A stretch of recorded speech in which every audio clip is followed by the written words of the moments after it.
Good evening, all. Welcome to Colo Home Assistance Program. So, Colo Home Assistance we are very happy that we are able to organize a webinar on relating to the interior. So, അതിനു വേണ്ടി നമുക്ക് engineer Pawan സാറിന്റെ presence കിട്ടിയതിൽ we are very lucky. So, before going to the webinar, let me give a brief about നമ്മൾ ഈ Colo Home Assistance Program കൊണ്ട് എന്താണ് ഉദ്ദേശിക്കുന്നത് എന്നുള്ളത്. സോ നിങ്ങൾ പുതിയ വീട് വയ്ക്കുകയോ അല്ലെങ്കിൽ ഇന്റീരിയർ ചെയ്യുന്ന ആൾക്കാരാണെങ്കിൽ നിങ്ങൾക്കിപ്പോൾ നിങ്ങളുടെ ബിസി ലൈഫിൽ പ്രൊഫഷണൽസിനെ കണ്ടുപിടിക്കുന്ന ഒരു മാർഗം എന്ന് പറഞ്ഞു കഴിഞ്ഞാൽ ഒന്നില്ലെങ്കിൽ ഫ്രണ്ട്സ് ആൻഡ് ഫാമിലീസിന്റെ റെഫറൽസ് ആണ്. അപ്പം ഈ പ്രോഗ്രാം ത്രൂ ഞങ്ങൾ ഉദ്ദേശിക്കുന്നതെന്ന് വെച്ച് കഴിഞ്ഞാൽ നിങ്ങളുടെ ആ ചോയ്സ് 1 or 2 നിന്ന് ഒരു 4 or 5 ആക്കുക എന്നുള്ളതാണ് ഈ കോളോ ഹോം അസിസ്റ്റൻസ് പ്രോഗ്രാമിലൂടെ ഉദ്ദേശിക്കുന്നത്. അതെന്ന് വെച്ചാൽ നിങ്ങളൊരു ഇന്റീരിയർ ചെയ്യുന്ന ഒരാളെയാണ് ഉദ്ദേശിക്കുന്നതെങ്കിൽ we can provide you multiple options. അതായത് നിങ്ങളുടെ ഉദ്ദേശിക്കുന്ന ബഡ്ജറ്റ്, നിങ്ങൾ ഉദ്ദേശിക്കുന്ന സ്റ്റൈല്, അത് വെച്ചിട്ട് നമുക്ക് മൾട്ടിപ്പിൾ ഓപ്ഷൻസ് നിങ്ങൾക്ക് തരാൻ പറ്റും. സോ അതിന് തന്നെ ഹെൽപ്പ് ചെയ്യാൻ വേണ്ടി എൻ്റെ ടീമുണ്ട്. So my team advisor Lavanya, please say hi to the audience. Hi. And team advisor Hasna, please say hi. Hi. And ഞങ്ങളുടെ ടീമിന്റെ ഈ കോളോ ഹോം അസിസ്റ്റൻസ് പ്രോഗ്രാമിന്റെ category head Anjaneyan. Hi everyone. അതുകൂടാതെ നമ്മളെ സപ്ലൈ സൈഡിൽ ഹെൽപ്പ് ചെയ്യുന്ന supply head Jose Francis. Hi everyone. Hi. അതുകൂടാതെ ഞങ്ങളുടെ മറ്റൊരു അഡ്വൈസറാണ് സ്റ്റെബിൻ. ഹായ്. സോ ഈ കോളോ ഹോം അസിസ്റ്റൻസ് പ്രോഗ്രാമിൽ നമ്മൾ ഒരു ഒരു വെബിനാർ ആയിട്ട് സ്റ്റോപ്പ് ചെയ്യാൻ ഉദ്ദേശിക്കുന്നില്ല. ഇതൊരു സീരീസ് ആയിട്ട് നമ്മൾ റിലേറ്റിംഗ് ടു ദ ഇന്റീരിയർ മാത്രമല്ല കൺസ്ട്രക്ഷനും റിലേറ്റ് ചെയ്തിട്ടുള്ള അതിന് അസോസിയേറ്റ് ചെയ്ത് ബെറ്റർ എഡ്യൂക്കേഷനും നിങ്ങൾക്ക് തരാനായിട്ട് അതിലൊക്കെ എന്തൊക്കെ അറിഞ്ഞിരിക്കുന്നത് എന്നുള്ള ഒരു സീരീസ് ആയിട്ട് ഈ പ്രോഗ്രാം കണ്ടിന്യൂ ചെയ്യാനാണ് ഞങ്ങൾ ഉദ്ദേശിക്കുന്നത്.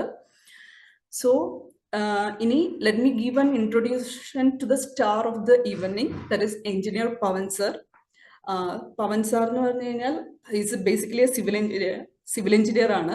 അതുകൂടാതെ ഒരു ഇൻഫ്ലുവൻസർ ആണ്, എഡ്യൂക്കേറ്റർ ആണ്, റൈറ്റർ ആണ്. അതുകൂടാതെ സാറിന് ഇൻസ്റ്റഗ്രാമിൽ തന്നെ 93.4K സബ്സ്ക്രൈബേഴ്സ് ഉണ്ട്. സാറ് നമുക്ക് ഇന്നൊരു വണ്ടർഫുൾ ഈവനിങ് ഇതിനെക്കുറിച്ച് ഇന്റീരിയറിന്റെയും അതിന്റെ അസോസിയേറ്റ് എന്തൊക്കെ കാര്യങ്ങൾ ചെയ്യണം എന്നുള്ള ഒരു ഐഡിയ നിങ്ങൾക്ക് തരും. അതുകൂടാതെ ഇന്ന് ഈ മീറ്റിംഗിൽ കുറച്ച് ഗൈഡ് ലൈൻസ് എന്ന് പറഞ്ഞാൽ സാർ സ്പീക്ക് ചെയ്യണ സമയത്ത് ആരും അൺമ്യൂട്ട് ചെയ്തിട്ട് പറയരുത്. Will give you 15 minutes to ask your queries. So എല്ലാവരും കോപ്പറേറ്റ് ചെയ്യുമെന്ന് ഞാൻ വിശ്വസിക്കുന്നു. Over to you sir.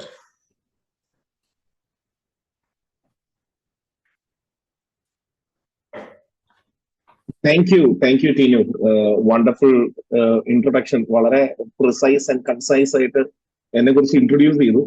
അപ്പൊ ഇതില് ഇൻഫ്ലുവൻസർ എന്നൊക്കെ പറയാൻ മാത്രമുള്ള ഒരു ഫോളോവർ ബേസ് ഉണ്ടോന്നൊന്നും എനിക്ക് അറിഞ്ഞുകൂടാ. But anyway thank you for that introduction.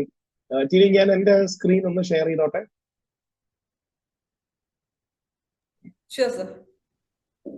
Yes, okay. So ഇപ്പൊ സ്ക്രീൻ വിസിബിൾ ആണല്ലോ അല്ലെ ടീനു? യാ, ഓക്കെ. അപ്പം good evening every one again. അപ്പം ഇങ്ങനെ ഒരു പ്രോഗ്രാമിലെ ഏറ്റവും ആദ്യത്തെ ഗസ്റ്റ് ആയിട്ട് എന്നെ വിളിച്ചതിൽ തന്നെ ഞാൻ കോളോയോട് ആദ്യം എന്റെ നന്ദി അറിയിക്കുന്നു. I didn't know it was the first program. അപ്പം നിങ്ങൾ വിളിച്ചു കഴിഞ്ഞപ്പോ ഐ ബീൻ ഫോളോയിങ് കോളോ for a very long time. Founder Jerry എന്റെ ഒരു ഫ്രണ്ടുമാണ്.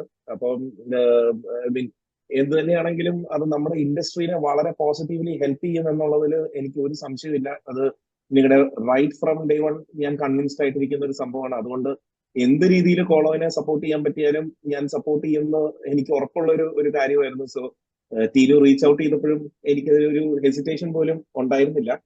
അപ്പോ നമ്മുടെ ഈ ഒരു വീട് നിർമ്മാണ മേഖല എന്ന് പറയുന്നത് നമുക്ക് ആദ്യം മനസ്സിലാക്കാം, ഇതൊരു എക്സ്ട്രീംലി അൺഓർഗനൈസ്ഡ് ആയിട്ടുള്ള ഒരു സെക്ടറാണ്. അതിന് കുറച്ചും കൂടെ ഓർഗനൈസ്ഡ് എന്ന് മാത്രമേ നമ്മുടെ ഇന്റീരിയേഴ്സിനെ കുറിച്ച് പറയാനുള്ളൂ. അതായത് അൺഓർഗനൈസ്ഡ് അല്ലെങ്കിൽ ഓർഗനൈസ്ഡ് എന്ന് ഞാൻ പറയുന്നത് കൊണ്ട് എന്താണ് ഉദ്ദേശിക്കുന്നതെന്ന് പറയാം. അതായത് ഇപ്പോ ഒരു കമ്പനിക്ക് ഒരു ഇന്റീരിയർകാരനാണ് എന്ന് സ്വയം പറയുന്നതിനെ റെസ്ട്രിക്ട് ചെയ്യുന്ന ഒരു രീതിയിലുള്ള ഒരു നിയമവ്യവസ്ഥയും നമ്മുടെ നാട്ടിലില്ല. അതായത് ഇപ്പം എനിക്കൊരിക്കലും നാളെ നിങ്ങളുടെ അടുത്ത് വന്ന് ഞാനൊരു ഡോക്ടറാണെന്ന് പറഞ്ഞൊരു ഹോസ്പിറ്റലിൽ പോയി പ്രാക്ടീസ് ചെയ്യാൻ സാധിക്കില്ല. കാരണം അതിന് ഹിപ്പോക്രറ്റ്സ് ഓത്ത് ഉണ്ട്, IMA മെമ്പർഷിപ്പ് ഉണ്ട്. അതുപോലെ ഒത്തിരി അധികം മാനദണ്ഡങ്ങൾ കടന്നു കഴിഞ്ഞാൽ മാത്രമേ നമുക്ക് ഒരിക്കലും ഒരു ഹോസ്പിറ്റലിൽ നമുക്ക് പ്രാക്ടീസ് ചെയ്യാൻ പറ്റുള്ളൂ. അതല്ലാതെ നമ്മളൊരു ക്ലിനിക്ക് ഇട്ടാൽ തന്നെയും പിടിക്കപ്പെട്ടാൽ നമ്മൾ അകത്ത് പോകും. അത്രയും സീരിയസ് ആയിട്ടുള്ള ഒരു ഒഫൻസ് ആണ്. പക്ഷെ നിർമ്മാണ മേഖലയെ സംബന്ധിച്ചിടത്തോളം അങ്ങനെ ഒരു സംഭവമേ ഇല്ല. നാളെ ടീനുവിന് ഒരു കൺസ്ട്രക്ഷൻ കമ്പനി സ്റ്റാർട്ട് ചെയ്യാം. ടീനുവിന്റെ ബാക്ക്ഗ്രൗണ്ട് അതാണോ ഇല്ലയോ എന്നുള്ളതല്ല. നമ്മൾ ഇന്ന് ഇവിടെ പറയുന്നത് കേട്ട് ഇൻസ്പയർഡ് ആയി നാളെ ടീനു ഒരു സ്റ്റാർട്ട് ചെയ്യുന്നതിന് നിയമപരമായി ഒരു രീതിയിലുള്ള തടസ്സങ്ങളും ഇല്ല. കാരണം ഒരു മുനിസിപ്പാലിറ്റി രജിസ്ട്രേഷൻ എടുത്തു കഴിഞ്ഞാൽ ആർക്കും സ്റ്റാർട്ട് ചെയ്യാം. അപ്പോ ശരിക്കും പറഞ്ഞു കഴിഞ്ഞാൽ ഒരു കസ്റ്റമറിനെ സംബന്ധിച്ചിടത്തോളം ഇത് വലിയൊരു ഡേഞ്ചറാണ്. കാരണം കസ്റ്റമർ ഒന്ന് അഡ്വർടൈസ് ചെയ്യുന്ന വലിയ വലിയ ബ്രാൻഡുകളിലേക്ക് പോകുകയാണെങ്കിൽ ആ ബ്രാൻഡുകൾ പറയുന്ന ഒരു പ്രൈസിങ്ങിലേക്ക് കസ്റ്റമർ ഉയരാൻ റെഡി ആവണം. അതല്ലെങ്കിൽ കസ്റ്റമറിനെ സംബന്ധിച്ചിടത്തോളം അടുത്ത ഓപ്ഷൻ എന്ന് പറയുന്ന ഒരാളെ വെറ്റ് ചെയ്യാൻ വേറെ ഒരു രീതിയിലും സാധിക്കില്ല. കാരണം ഇപ്പൊ ഞാൻ നിങ്ങളെ നാളെ വഴിയിൽ വെച്ച് പരിചയപ്പെടുകയാണ്, നിങ്ങൾക്ക് എന്റെ ഇൻഫ്ലുവൻസർ ടാഗ് ഒന്നും അറിയുന്നില്ലെങ്കിൽ എനിക്ക് നാളെ നിങ്ങളുടെ അടുത്ത് വന്നിട്ട് ഞാനൊരു വലിയ ഇന്ത്യക്കാരനാണ്, എനിക്ക് ഇത് വളരെ നിസ്സാരമായി ചെയ്യാമെന്ന് പറയുമ്പോൾ നിങ്ങൾക്ക് ആകെ ചോദിക്കാൻ പറ്റുന്ന ചോദ്യങ്ങൾ നിങ്ങൾ ചെയ്ത കുറച്ച് വർക്കിന്റെ ഫോട്ടോസ് കാണിക്കോ എന്നുള്ളത് മാത്രമാണ്. അപ്പൊ ആ ഫോട്ടോസ് എന്റെ കയ്യിൽ വേറെ ആരെങ്കിലും ചെയ്ത വർക്കിന്റെ ആണെങ്കിൽ പോലും ഞാൻ എടുത്ത് കാണിച്ചു കഴിഞ്ഞാൽ നിങ്ങൾക്ക് അത് വിശ്വസിക്കാൻ മാത്രമേ നിർവാഹമുള്ളൂ. അത് വെരിഫൈ ചെയ്യണമെങ്കിൽ നിങ്ങൾ ചെയ്ത ക്ലയൻസിന്റെ നമ്പർ തരുമെന്ന് പറയാം. ഓക്കെ, പക്ഷെ ചില വീരന്മാരുണ്ട് ഈ നമ്പർ തന്നെ അവരുടെ സുഹൃത്തുക്കളുടെ കൊടുത്തിട്ട് വിളിപ്പിച്ച് പോസിറ്റീവ് റെസ്പോൺസ് പറയുന്ന സിറ്റുവേഷൻസും ഇവിടെ ആക്ച്വലി കേട്ടുകേൾവിയുള്ള കാര്യങ്ങളാണ്. അപ്പോ ഇതിന് ശരിക്കും നമ്മൾ മനസ്സിലാക്കാം, വീട് പണി എന്ന് പറയുന്ന ഒരു സംഭവം എക്സ്ട്രീംലി അൺഓർഗനൈസ്ഡ് ആയിട്ടുള്ള ഒരു സെക്ടറാണ്.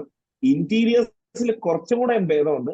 കാരണം അതിൽ ഇച്ചിരൂടെ അഡ്വർടൈസിങ്ങും അല്ലെങ്കിൽ ബ്രാൻഡ് അവയർനെസ്സും അല്ലെങ്കിൽ അതുപോലെ ഇൻസ്റ്റാഗ്രാമിലും ഒക്കെ ഓപ്ഷൻസും ഒക്കെ വന്നതുകൊണ്ട് കുറച്ചുകൂടെ ഓർഗനൈസ്ഡ് ആണെന്ന് വേണമെങ്കിൽ നമുക്ക് പറയാം. പക്ഷെ ഇൻസ്റ്റാഗ്രാമിൽ ഓപ്ഷൻസ് വരുമ്പോൾ ഫർദർ ഒരു പ്രോബ്ലം ഉണ്ട്, ആൾക്കാർ ഫർദർ കൺഫ്യൂസ്ഡ് ആവുന്നു എന്നുള്ളൊരു റിയാലിറ്റിയാണ് പിന്നീടുള്ളത്.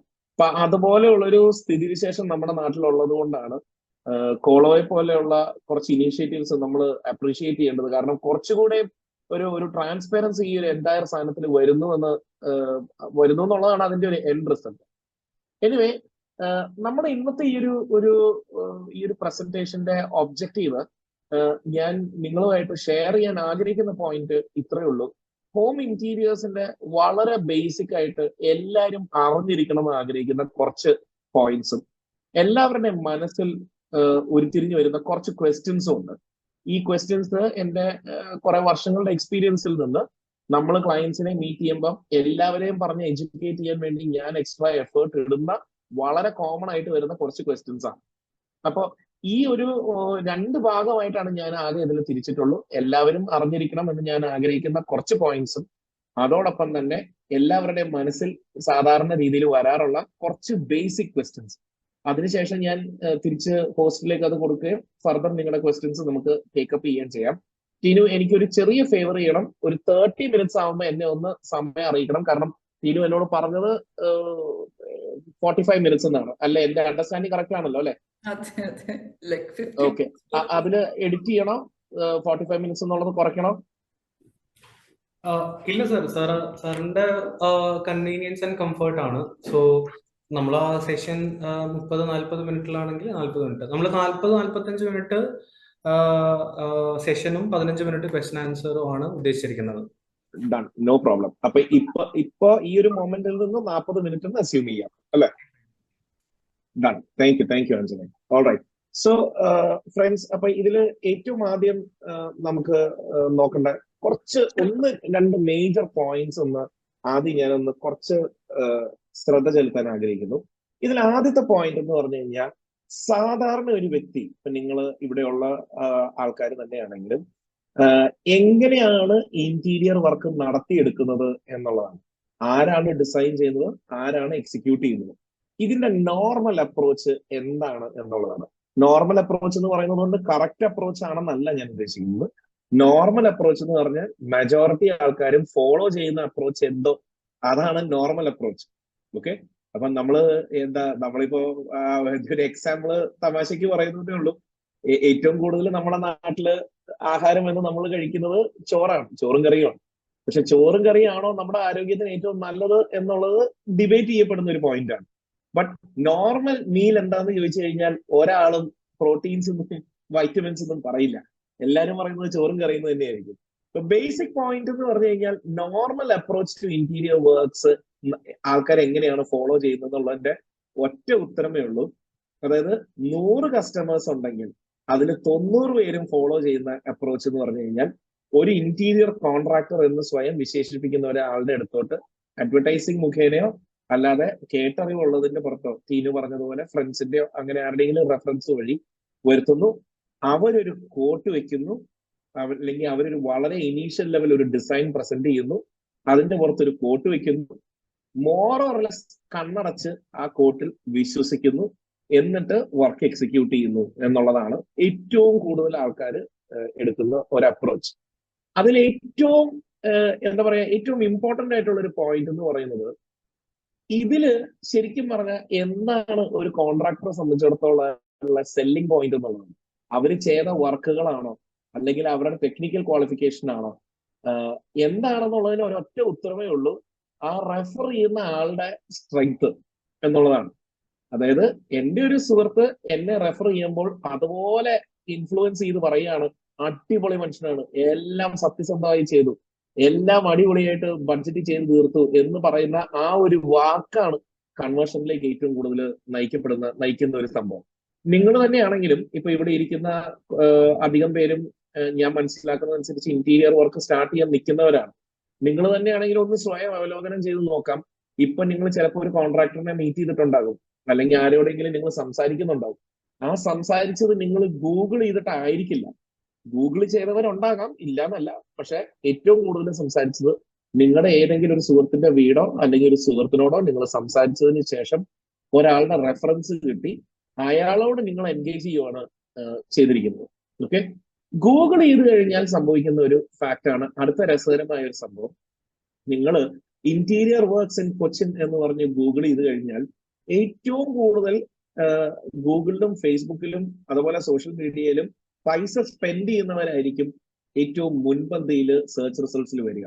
അത് അഡ്വർടൈസ്മെന്റ് ആയിട്ടായിരിക്കും വരുന്നത്. ഓക്കെ, അപ്പോൾ സെർച്ച് ചെയ്താണ് നിങ്ങൾ പോകുന്നതെങ്കിൽ ഡെഫിനറ്റ്ലി നിങ്ങൾക്ക് ഒരു 10-300 ചോയ്സസ് എങ്കിലും കിട്ടും.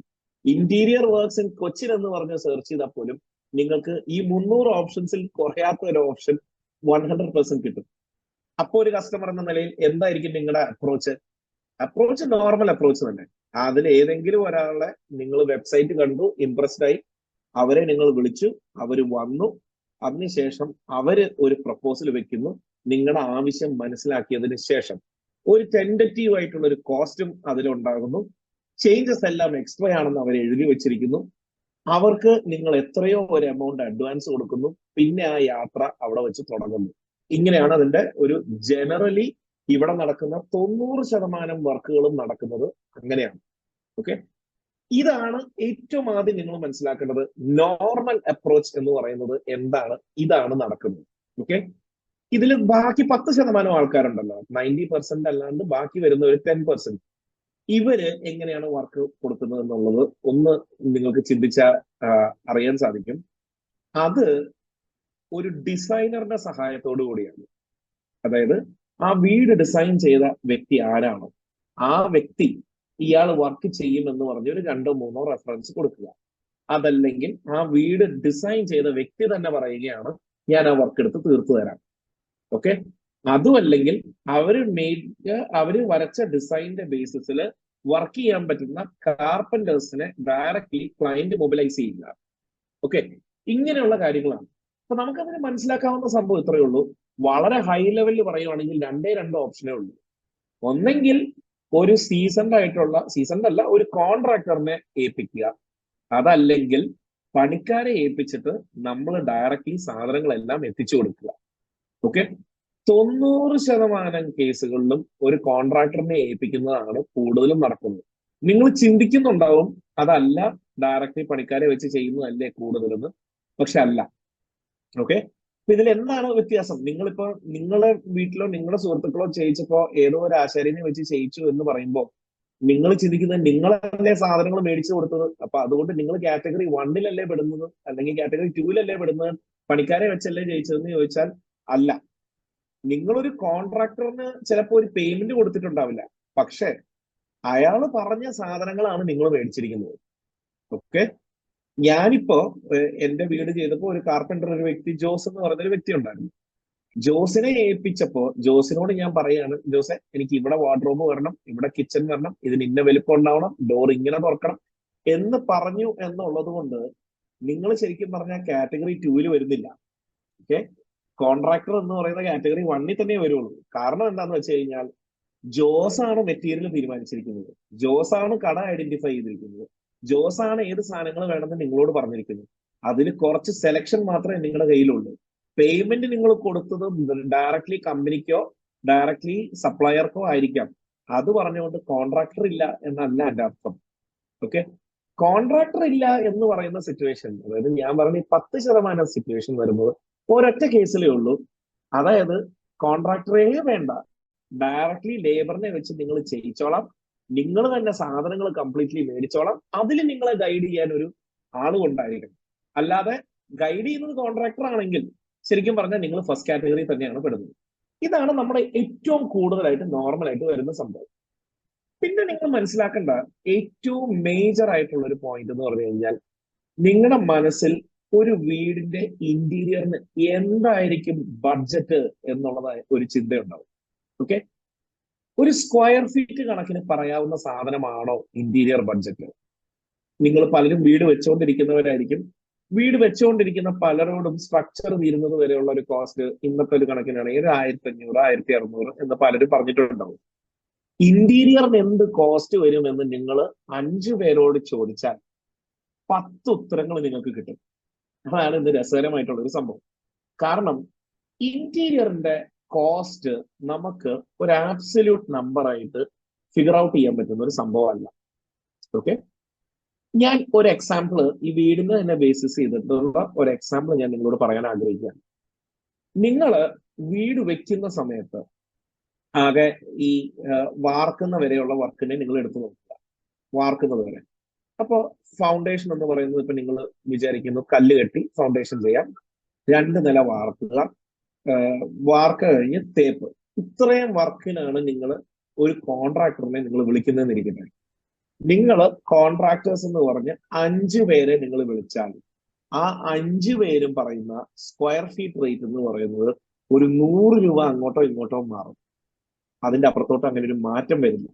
കാരണം അവർ യൂസ് ചെയ്യുന്ന സിമെന്റ്, സ്റ്റീല്, കല്ല്, മണ്ണ്, വെള്ളം മുതലായ എല്ലാ ഈവൻ കട്ട, ഇങ്ങനെയുള്ള എല്ലാ കാര്യങ്ങളുടെ റേറ്റ് മാർക്കറ്റിൽ സ്റ്റാൻഡേർഡ്സ് ഉണ്ട്. ഓക്കെ, സിമെന്റിന്റെയോ വെല്ലിന്റെയോ ബ്രാൻഡ് മാറുന്നത് വഴി കുറച്ച് മാറ്റങ്ങൾ വന്നേക്കാം, പക്ഷെ ആ മാറ്റങ്ങൾ ഒഴിച്ചു കഴിഞ്ഞാൽ ബാക്കി മാറ്റങ്ങൾ വരാനുള്ള സാധ്യതകൾ വളരെ വളരെ കുറവാണ്.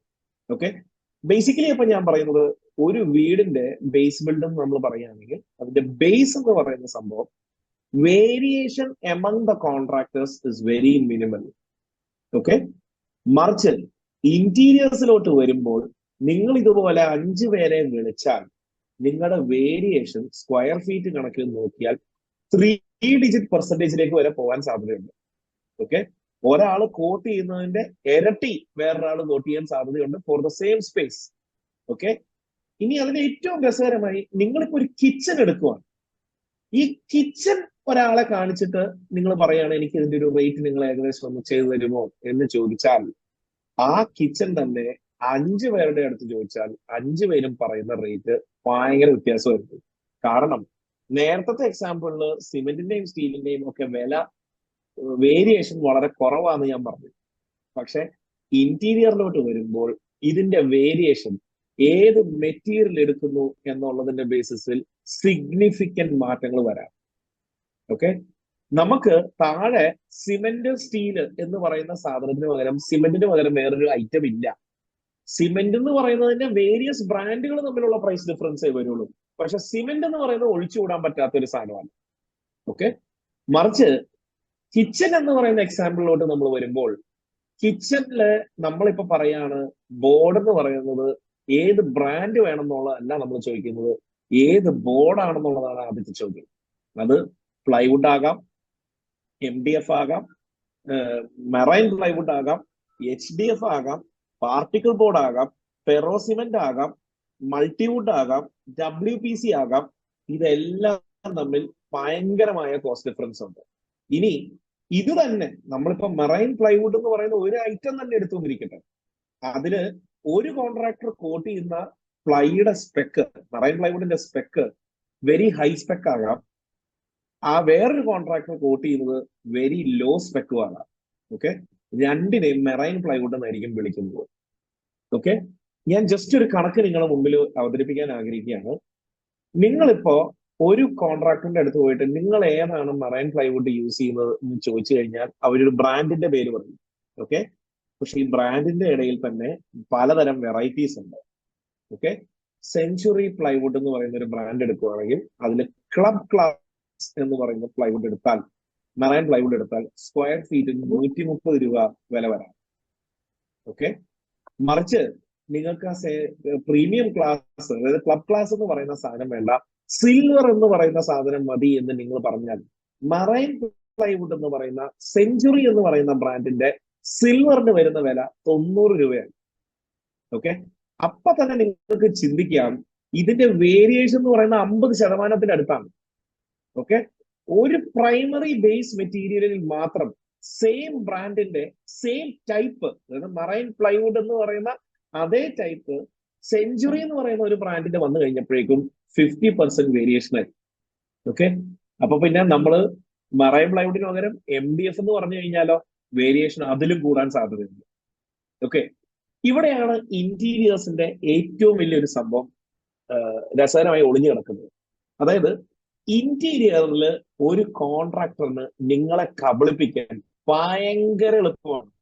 ഓക്കെ, നിങ്ങളൊരു കിച്ചൺ കാണിച്ചിട്ട് നിങ്ങൾ പറയാണ് ആ കിച്ചൺ എന്ന് പറയുന്ന സാധനത്തിന് എന്റെ ബഡ്ജറ്റ് 1 ലക്ഷം രൂപയാണ് എന്ന് പറഞ്ഞാൽ 1 ലക്ഷം രൂപയുടെ സ്പെക്കും സെറ്റ് ചെയ്യാം. അതേ കിച്ചണ് നിങ്ങൾ പറയാണ് 10 ലക്ഷം രൂപയാണ് ബഡ്ജറ്റ് എന്ന് പറഞ്ഞാൽ 10 ലക്ഷം രൂപയ്ക്ക് ആ കിച്ചൺ സെറ്റ് ചെയ്യാം. 40 ലക്ഷം രൂപയാണെന്ന് പറഞ്ഞു കഴിഞ്ഞാൽ 40 ലക്ഷം രൂപയ്ക്കും ആ കിച്ചൺ സെറ്റ് ചെയ്യാം. ഞാൻ ഈ നമ്പർ പറയാനുള്ള ഒരു കാര്യമുണ്ട്. നമ്മൾ ചെയ്ത ഒരു ഇന്റീരിയർ പ്രോജക്റ്റ് ഉണ്ട്, ഇന്റീരിയർ പ്രോജക്റ്റുകളുണ്ട്. ഒരേ അപ്പാർട്ട്മെന്റ് ബിൽഡിങ്ങിൽ ഒരേ ടൈപ്പ് അപ്പാർട്ട്മെന്റുകൾ. ഓക്കെ, ഇപ്പം ഐഡന്റിറ്റി ടവർ എന്ന് പറയുന്ന കൊച്ചിയിലെ ഒരു പ്രമുഖ ഒരു ഫ്ലാറ്റ് സമുച്ചയമാണ്. അതിന് 2 ടൈപ്പേ ഉള്ളൂ, A ടൈപ്പും B ടൈപ്പും. ഇപ്പൊ B ടൈപ്പ് എന്ന് പറഞ്ഞാൽ അതിന്റെ കംപ്ലീറ്റ് ഡയമെൻഷൻസും എല്ലാം 100% സെയിം ആണ്. ഇതേ ഫ്ലാറ്റിൽ ഞങ്ങള് 10 ലക്ഷം രൂപയ്ക്കും കിച്ചൺ സെറ്റ് ചെയ്തു, 1 ലക്ഷം രൂപയ്ക്കും കിച്ചൺ സെറ്റ് ചെയ്തു, 40 ലക്ഷം രൂപയ്ക്കും കിച്ചൺ സെറ്റ് ചെയ്തു. ഒരേ ഡയമെൻഷൻ. അവിടെയാണ് അതിന്റെ മെയിൻ പോയിന്റ്. അപ്പൊ എന്തിനാണ് വ്യത്യാസം വന്നത്? കണ്ടിന്യൂ ചെയ്തോട്ടെ, എനിക്ക് തോന്നുന്നു ആരോ മൈക്കിൽ കയറി, ബട്ട് കണ്ടിന്യൂ ചെയ്യുവാണ് തീരു പറഞ്ഞതിന്റെ ഒരു ബേസിസിൽ. അപ്പൊ ഇതില് ഇതേ കിച്ചൺ എങ്ങനെയാണ് ഇത്രയധികം വ്യത്യാസം വന്നതെന്ന് നിങ്ങൾ ചിന്തിക്കുന്നുണ്ടാകാം. പക്ഷെ ട്രസ്റ്റ് മീ, അത്രയും വ്യത്യാസം അതിൽ വരുത്താം. അതില് 1 ലക്ഷം രൂപയ്ക്ക് എടുത്ത ലാഭം ആണോ 40 ലക്ഷം രൂപയ്ക്ക് എടുത്ത ലാഭം 39 ലക്ഷം രൂപ ലാഭം കൂട്ടിയതാണോ എന്ന് ചോദിച്ചാൽ അല്ല.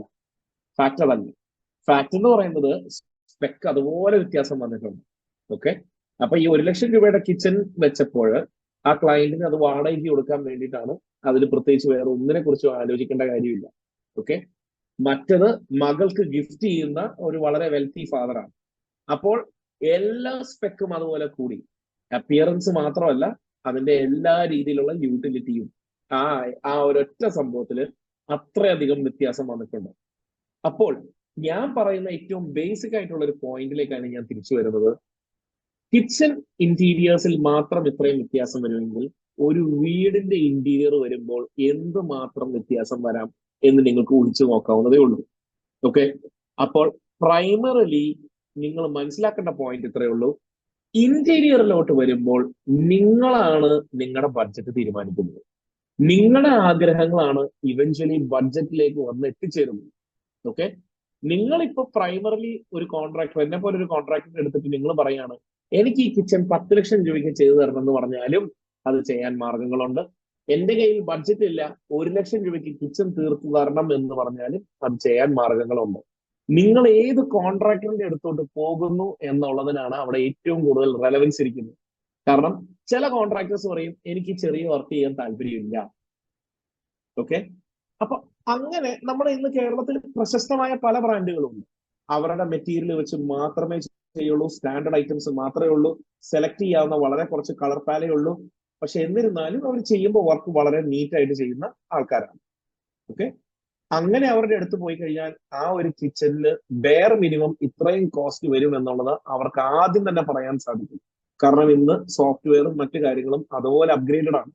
അപ്പൊ ഒരു ഡയമെൻഷൻ കിട്ടിക്കഴിഞ്ഞാൽ തന്നെ ഏറ്റവും ബെയർ മിനിമം എന്ത് കോസ്റ്റ് ചെയ്യാം എന്ന് അവർക്ക് തന്നെ പറയാം. കാരണം അവരുടെ സ്പെസിഫിക്കേഷൻസ് സ്റ്റാൻഡർഡൈസ്ഡ് ആണ്.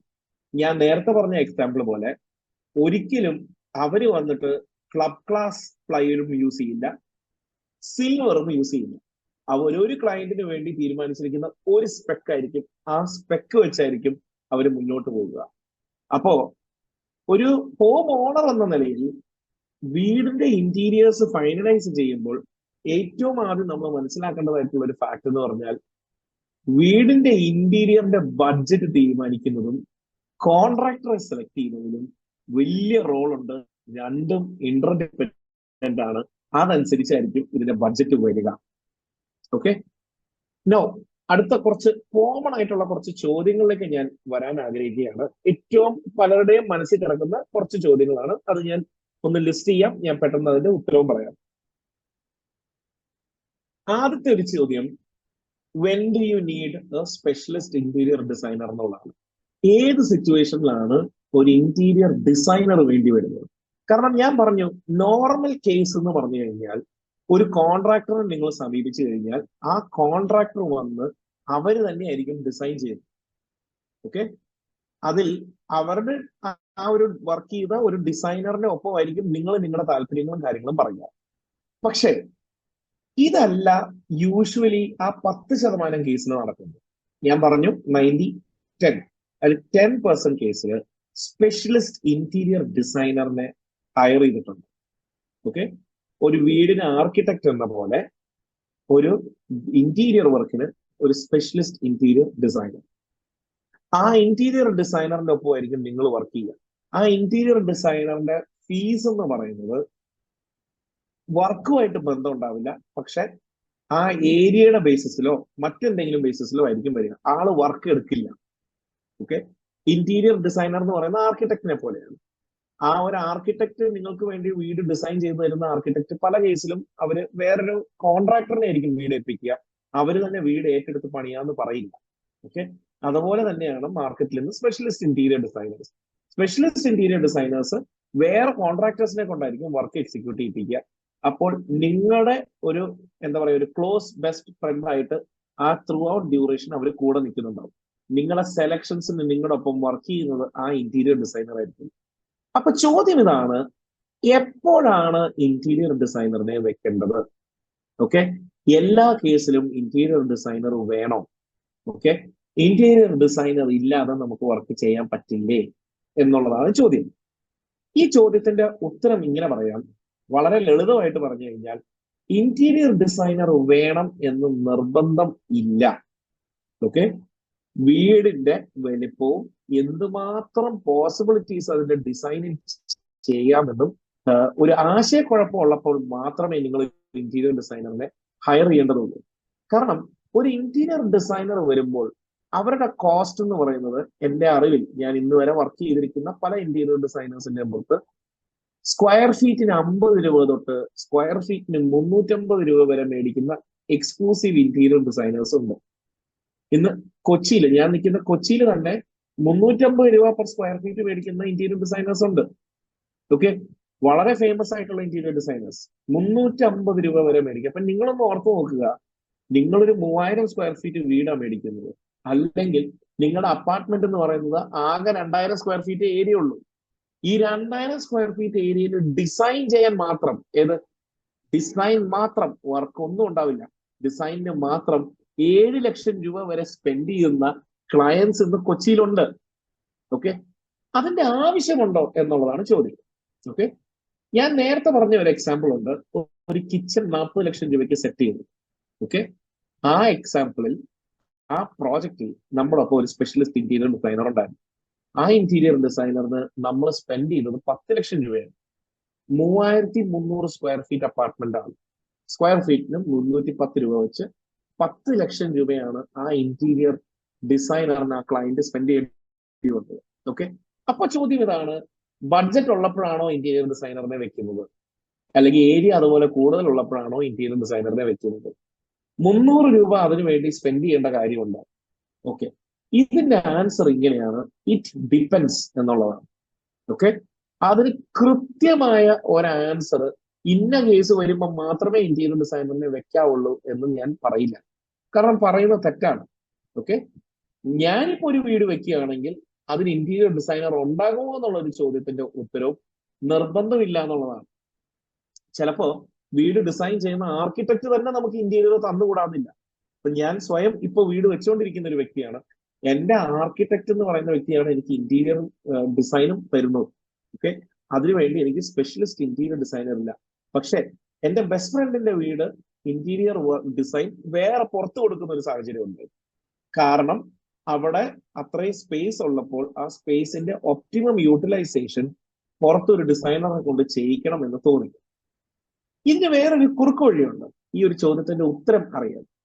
നിങ്ങൾ ഒരു കോൺട്രാക്ടറിൽ നിന്ന് മാത്രമേ ഡിസൈൻ സ്വീകരിക്കുന്നുള്ളൂ എങ്കിൽ, ഓക്കെ, ശരിക്കും പറഞ്ഞു കഴിഞ്ഞാൽ ആ കോൺട്രാക്ടറിന് നിങ്ങളുടെ കയ്യിൽ നിന്ന് എത്ര രൂപ മേടിക്കണം എന്നാണോ വിചാരിക്കുന്നത് അതിലേക്ക് നിങ്ങൾ ഫോഴ്സ്ഡ് ആവുകയാണ്. ഓക്കെ, മറിച്ച് നിങ്ങളൊപ്പം ടെക്നിക്കലി വളരെ ക്വാളിഫൈഡ് ആയിട്ടുള്ള ഒരു വ്യക്തി ഉണ്ടെങ്കിൽ നിങ്ങൾക്ക് 2-3 കോൺട്രാക്ടേഴ്സിന്റെ കയ്യിൽ നിന്ന് കോട്ട് സ്വീകരിക്കുകയും അത് കമ്പയർ ചെയ്യുകയും ഏറ്റവും ബെസ്റ്റ് കോൺട്രാക്ടറിനെ നിങ്ങൾക്ക് ഫൈനലൈസ് ചെയ്യാൻ സാധിക്കും. ഓക്കെ, അപ്പൊ ആ ഒരു സിറ്റുവേഷൻ ഒക്കെ വരുമ്പോൾ മാത്രമാണ് നമ്മളൊരു ഇന്റീരിയർ ഡിസൈനറിനെ സ്പെഷ്യൽ ആയിട്ട് നമ്മൾ അപ്പോയിന്റ് ചെയ്യേണ്ട ഒരു കേസുള്ളൂ. അതല്ലെങ്കിൽ കോൺട്രാക്ടിങ് എന്ന് പറയുന്ന ആ ഒരു നമ്മൾ ഇന്റീരിയർ വർക്ക്സ് ചെയ്യുന്ന ഒരാളെ സമീപിച്ചു കഴിഞ്ഞാൽ അവർക്ക് തന്നെ ഇന്റീരിയർ ഡിസൈനറിനെ വെക്കാൻ ഉള്ള കേപ്പബിലിറ്റി ഉള്ളവരായിരിക്കും മോസ്റ്റ്ലി. ഓക്കെ, ഇനി ഇന്റീരിയർ ഡിസൈനർ ആഡ് ചെയ്യുന്ന വാല്യൂ എന്താണ് എന്നുള്ളതാണ് നമ്മൾ ഒന്ന് അവലോകനം ചെയ്യേണ്ടത്. അതിനും കൂടെ ഞാൻ ഈ ഒരു അവസരം യൂസ് ചെയ്യുന്നു. സ്പെഷ്യലിസ്റ്റ് ഇന്റീരിയർ ഡിസൈനേഴ്സ്, നേരത്തെ പറഞ്ഞ 300 രൂപ പെർ സ്ക്വയർ ഫീറ്റ് മേടിക്കുന്ന ഇന്റീരിയർ ഡിസൈനർ നിങ്ങൾക്ക് കിച്ചണും കബോർഡും സോഫയും ഡൈനിങ് സെറ്റും മാത്രമല്ല ഡിസൈൻ ചെയ്യുന്നത്. ഓക്കെ, അവിടെ കയറുന്ന ഓരോ കളേഴ്സും ഓരോ പെയിന്റിങ്സും ഓരോ ഷോ പീസസും ഓരോ ക്യൂരിയോസും, ഇനി ടെക്നിക്കലി പറയാനാണെങ്കിൽ എവിടെയാണ് ലൈറ്റ് വെക്കേണ്ടത്, ആ ലൈറ്റിന്റെ കളർ എന്താണ്, ലൈറ്റിന്റെ ഇന്റൻസിറ്റി എന്താണ് എന്ന് വരെ തീരുമാനിക്കുന്നത് ഈ സ്പെഷ്യലിസ്റ്റ് ഇന്റീരിയർ ഡിസൈനേഴ്സ് ആണ്. നമ്മൾ പലപ്പോഴും കണ്ടിട്ടുണ്ടാകും വളരെ നല്ല ഫോട്ടോഗ്രാഫ്സ്. ഓക്കെ, ഇന്റീരിയർ ചെയ്ത് കഴിയുമ്പോൾ ഉള്ള നല്ല ഫോട്ടോഗ്രാഫ്സ്. ഇത് ചിലപ്പോൾ നമ്മൾ ശ്രമിച്ചു കഴിഞ്ഞാൽ നമ്മുടെ റെസ്പെക്റ്റീവ് വീടുകളിൽ ഇത് വരില്ല. കാരണം എന്താണെന്ന് വെച്ച് കഴിഞ്ഞാൽ അത് ഫോട്ടോഗ്രാഫിയുടെ മാജിക് മാത്രമല്ല, അതിന്റെ പുറകിൽ വർക്ക് ചെയ്ത ഒരു സ്പെഷ്യലിസ്റ്റ് ഇന്റീരിയർ ഡിസൈനർ ലൈറ്റിംഗ് സഹിതം കൺട്രോൾ ചെയ്തു എന്നുള്ളതാണ്.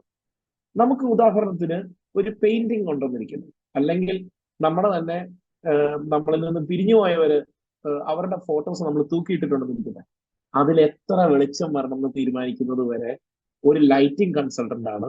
ആ ലൈറ്റിംഗ് കൺസൾട്ടന്റ് ഈ സ്പെഷ്യലിസ്റ്റ് ഇന്റീരിയർ ഡിസൈനറിന്റെ ടീമിൽ ഉണ്ടാകും. ഓക്കെ, അപ്പൊ അവരാണ് തീരുമാനിക്കുന്നത് എത്ര അകലെ ലൈറ്റ് വെക്കണം, ഏത് ലൈറ്റ് വെക്കണം, എത്ര ഇന്റൻസിറ്റിയിൽ വെക്കണം.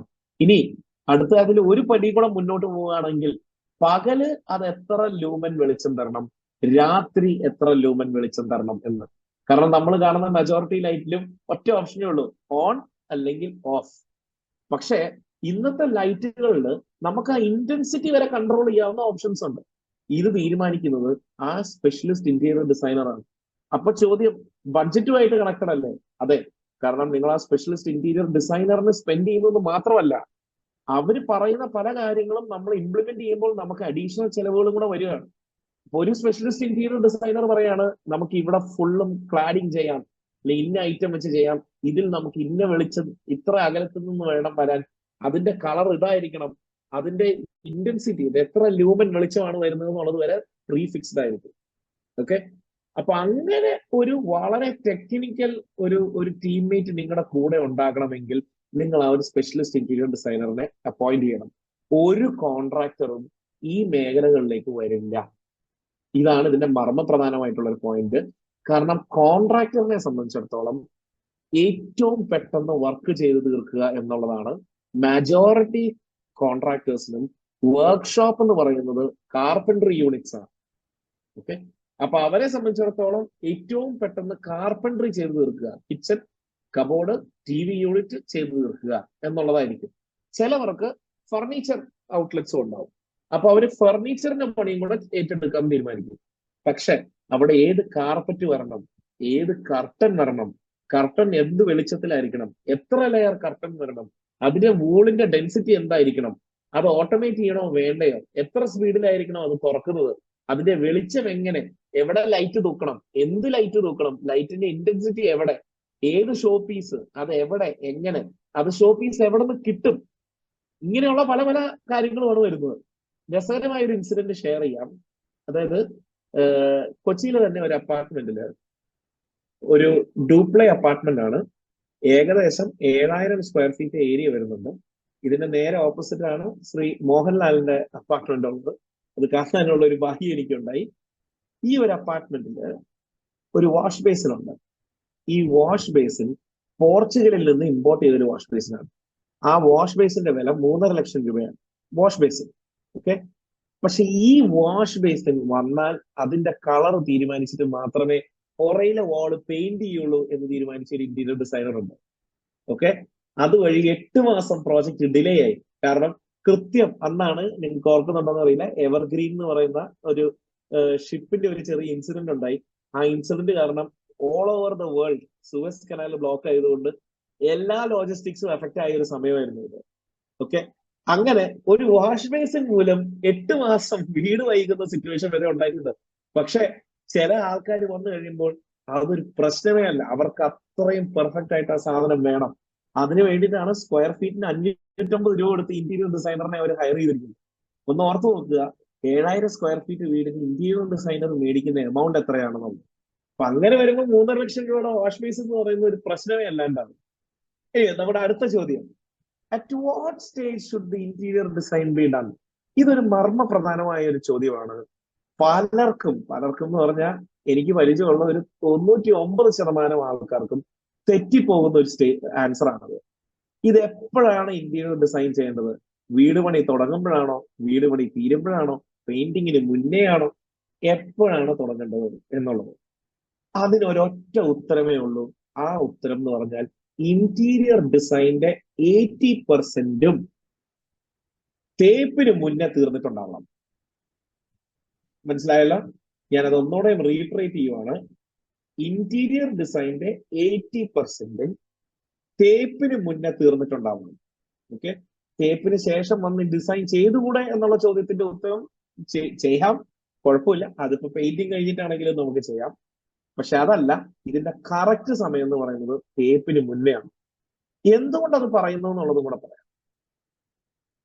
സാധാരണ ഇന്റീരിയർ ഡിസൈൻ വന്നു കഴിയുമ്പോഴാണ് ഒരു ലൈറ്റ് ഫിക്സറിന്റെ പൊസിഷൻസും ഓരോ കബോർഡിന്റെ പൊസിഷൻസും വാർഡ്രോബിന്റെ പൊസിഷൻസും അതിന്റെ ലൈറ്റിങ്ങും എല്ലാം തീരുമാനിക്കപ്പെടുക. AC-യുടെ പൊസിഷൻ, AC എവിടെ വരണം, എന്ത് AC എങ്ങനെ വരണം, അതിന്റെ ഡ്രെയിനേജ് എങ്ങനെ, മുതലായ എല്ലാ കാര്യങ്ങളും തീരുമാനിക്കപ്പെടുന്നത് ആ ഇന്റീരിയർ ഡിസൈൻ വരുമ്പോഴാണ്.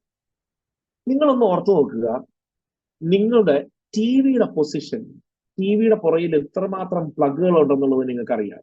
TV-യുടെ പ്ലഗ് ഉണ്ടാവും, അതിനോടൊപ്പം തന്നെ നമ്മുടെ സെറ്റപ്പ് ബോക്സിന്റെ പ്ലഗ് ഉണ്ടാവും, ചിലപ്പോൾ നമ്മുടെ എക്സ്ബോക്സിന്റെയോ പ്ലേ സ്റ്റേഷന്റെയോ പ്ലഗുകൾ ഉണ്ടാകാം, DVD പ്ലെയറിന്റെ ഉണ്ടാകാം, അല്ലെങ്കിൽ ആപ്പിൾ ഹോം പ്ലേയുടെ സാധനങ്ങൾ ഉണ്ടാകാം. അപ്പൊ എന്ത് തന്നെയാണെങ്കിലും മിനിമം ഒരു 3-4 പ്ലഗുകൾ എല്ലാ TV യൂണിറ്റിന്റെയും പുറയിലുണ്ട്. അപ്പോ TV-യുടെ പൊസിഷൻ നിങ്ങൾ വിചാരിച്ചതിൽ നിന്ന് ഇന്റീരിയർ ഡിസൈൻ നടക്കുമ്പോൾ പറയാണ് നമുക്ക് അവിടെ നിന്ന് മാറ്റി വേറൊരിടത്ത് TV വെക്കാം എന്നൊരു തീരുമാനം നമ്മുടെ കഷ്ടകാലത്തിന് വന്നാൽ ഈ എൻറ്റയർ പ്ലഗ് ചെയ്തിരിക്കുന്ന സാധനവും ക്ലോസ് ചെയ്യുകയും വേറൊരിടത്ത് ഓപ്പൺ ചെയ്യുകയും ചെയ്യണം. ആ വേറൊരിടത്ത് ഓപ്പൺ ചെയ്യണം എന്നുള്ളതാണ് ഇതിന്റെ സാഡ് പാർട്ട്. വേറൊരിടത്ത് ഓപ്പൺ ചെയ്യുക എന്ന് പറഞ്ഞാൽ ഓൾറെഡി തേച്ച് വെച്ചിരിക്കുന്നതോ പെയിന്റ് ചെയ്തിരിക്കുന്നതോ ആയിട്ടുള്ള സാധനം കുത്തിപ്പൊളിക്കണം. ഇവിടെ നിരാശയുള്ള കാര്യം ഇതാണ്, കുത്തിപ്പൊളിച്ചു കഴിഞ്ഞാൽ ഒരിക്കലും പിന്നെ അത് പെർഫെക്റ്റ് ആയിട്ട് ചെയ്യാൻ പറ്റില്ല. അല്ലെങ്കിൽ അത് പെർഫെക്റ്റ് ആക്കണമെങ്കിൽ അതുപോലെ പുട്ടിയിടുകയും അതുപോലെ ഫുൾ വീടും പുട്ടിയിട്ട് പൊക്കിയെടുത്താൽ മാത്രമേ അത് ശരിയായി വരുള്ളൂ. അപ്പോ ഐഡിയലി ഈ തേപ്പ് എന്ന് പറയുന്ന സംഭവത്തിന് മുന്നേ കോൺഡ്യൂട്ട്സ്, പ്ലഗ്, ബാക്ക് ബോക്സ് മുതലായ എല്ലാ സാധനങ്ങളും തീരുമാനിക്കപ്പെടേണ്ടതാണ്. ഓക്കെ, എനിക്ക് കഴിഞ്ഞ ആഴ്ച ഉണ്ടായ ഒരു ഇൻസിഡന്റ് പറയാം. എൻ്റെ ഒരു സുഹൃത്തിനെ വിളിച്ചു പറഞ്ഞതാണ്. അതായത് അവരുടെ ഒരു സ്റ്റഡി യൂണിറ്റ് ഉണ്ടായിരുന്നു. ബെഡ്റൂമിൽ ഒരു ചെയറും ഒരു ടേബിളും. ഓക്കെ, ഈ ടേബിളിന്റെ പൊസിഷൻ മാറ്റാനുള്ള ഒരു തീരുമാനം എടുത്തു. ഓക്കെ, ടേബിളിന്റെ പൊസിഷൻ മാറ്റുന്നതിന് പ്രത്യേകിച്ച് വേറെ പ്രശ്നമൊന്നുമില്ല. പക്ഷെ പ്രശ്നം സംഭവിച്ചത് ഇതാണ്, ടേബിളിന്റെ പൊസിഷൻ മാറ്റുമ്പോൾ സ്റ്റഡി ലൈറ്റിന്റെ പൊസിഷനും മാറ്റണം. സ്റ്റഡി ലൈറ്റിന്റെ പൊസിഷൻ മാറ്റുക എന്ന് പറഞ്ഞാൽ ആ ലൈറ്റിന്റെ പ്ലഗിന്റെ പൊസിഷനും മാറ്റണം. അങ്ങനെ അതും കൂടെ മാറ്റേണ്ടി വന്നപ്പോൾ ഇതെല്ലാം കുത്തിപ്പൊളിക്കേണ്ടി വന്നു. ഓക്കെ, ഹൗസ് വാമിംഗ് ഫിക്സ് ചെയ്തതിന് ശേഷം ആണ് ഇങ്ങനെ ഒരു തീരുമാനം വരുന്നത്. അപ്പോൾ രണ്ട് ഓപ്ഷനേ ഉള്ളൂ, ഒന്നെങ്കിൽ കുത്തിപ്പൊളിക്കുക, അല്ലെങ്കിൽ വേണ്ടാന്ന് വെക്കുക. ഓക്കെ, ഇങ്ങനെയുള്ള തലവേദനകളിലേക്ക് പോകാണ്ടിരിക്കാൻ വേണ്ടിയിട്ടാണ് ഞാൻ എപ്പോഴും പറയുന്നത്, ഇന്റീരിയർ ഡിസൈൻ ചെയ്യുന്നത് 80%, 100% വേണമെന്ന് ഞാൻ പറയില്ല. കാരണം 100% എന്ന് പറയുമ്പോൾ അതിൽ വരുന്ന ഓരോ ഐറ്റത്തിനെ കുറിച്ചും തീരുമാനിച്ചിട്ടുണ്ടാവണം. അത് വേണമെന്നില്ല. പക്ഷെ അറ്റ്ലീസ്റ്റ് പൊസിഷൻ വൈസ്, ടെക്നിക്കലി പറഞ്ഞാൽ ഫർണിച്ചർ ലേ ഔട്ട് ഫ്രോസൺ ആയിരിക്കണം. ഓക്കെ, എവിടെ എന്ത് വരുന്നു, എന്ത് സൈസിലുള്ള എന്ത് സാധനം വരുന്നു എന്നുള്ളൊരു തീരുമാനം തേപ്പിന് മുന്നേ എടുക്കാൻ സാധിച്ചിരിക്കണം. എന്നാൽ മാത്രമേ ഐഡിയലി ഇത് ഫിനിഷ് ചെയ്യാൻ സാധിക്കുള്ളൂ. അടുത്ത ക്വസ്റ്റ്യനിലേക്ക് പോവാം. How do you select the specifications? ഒരു ഇൻട്രസ്റ്റിംഗ് സംഭവമാണ്. ഇന്ത്യൻ പ്രോഡക്ട്സ് വേണോ, എക്സ്പോർട്ട് ക്വാളിറ്റി പ്രോഡക്ട്സ് വേണോ, ഫോറിൻ പ്രോഡക്ട്സ് വേണോ എന്നുള്ളത്. ഇപ്പൊ വളരെ പോപ്പുലർ ആയിട്ടുള്ള 1-2 ബ്രാൻഡുകളുടെ പേര് പറയാം.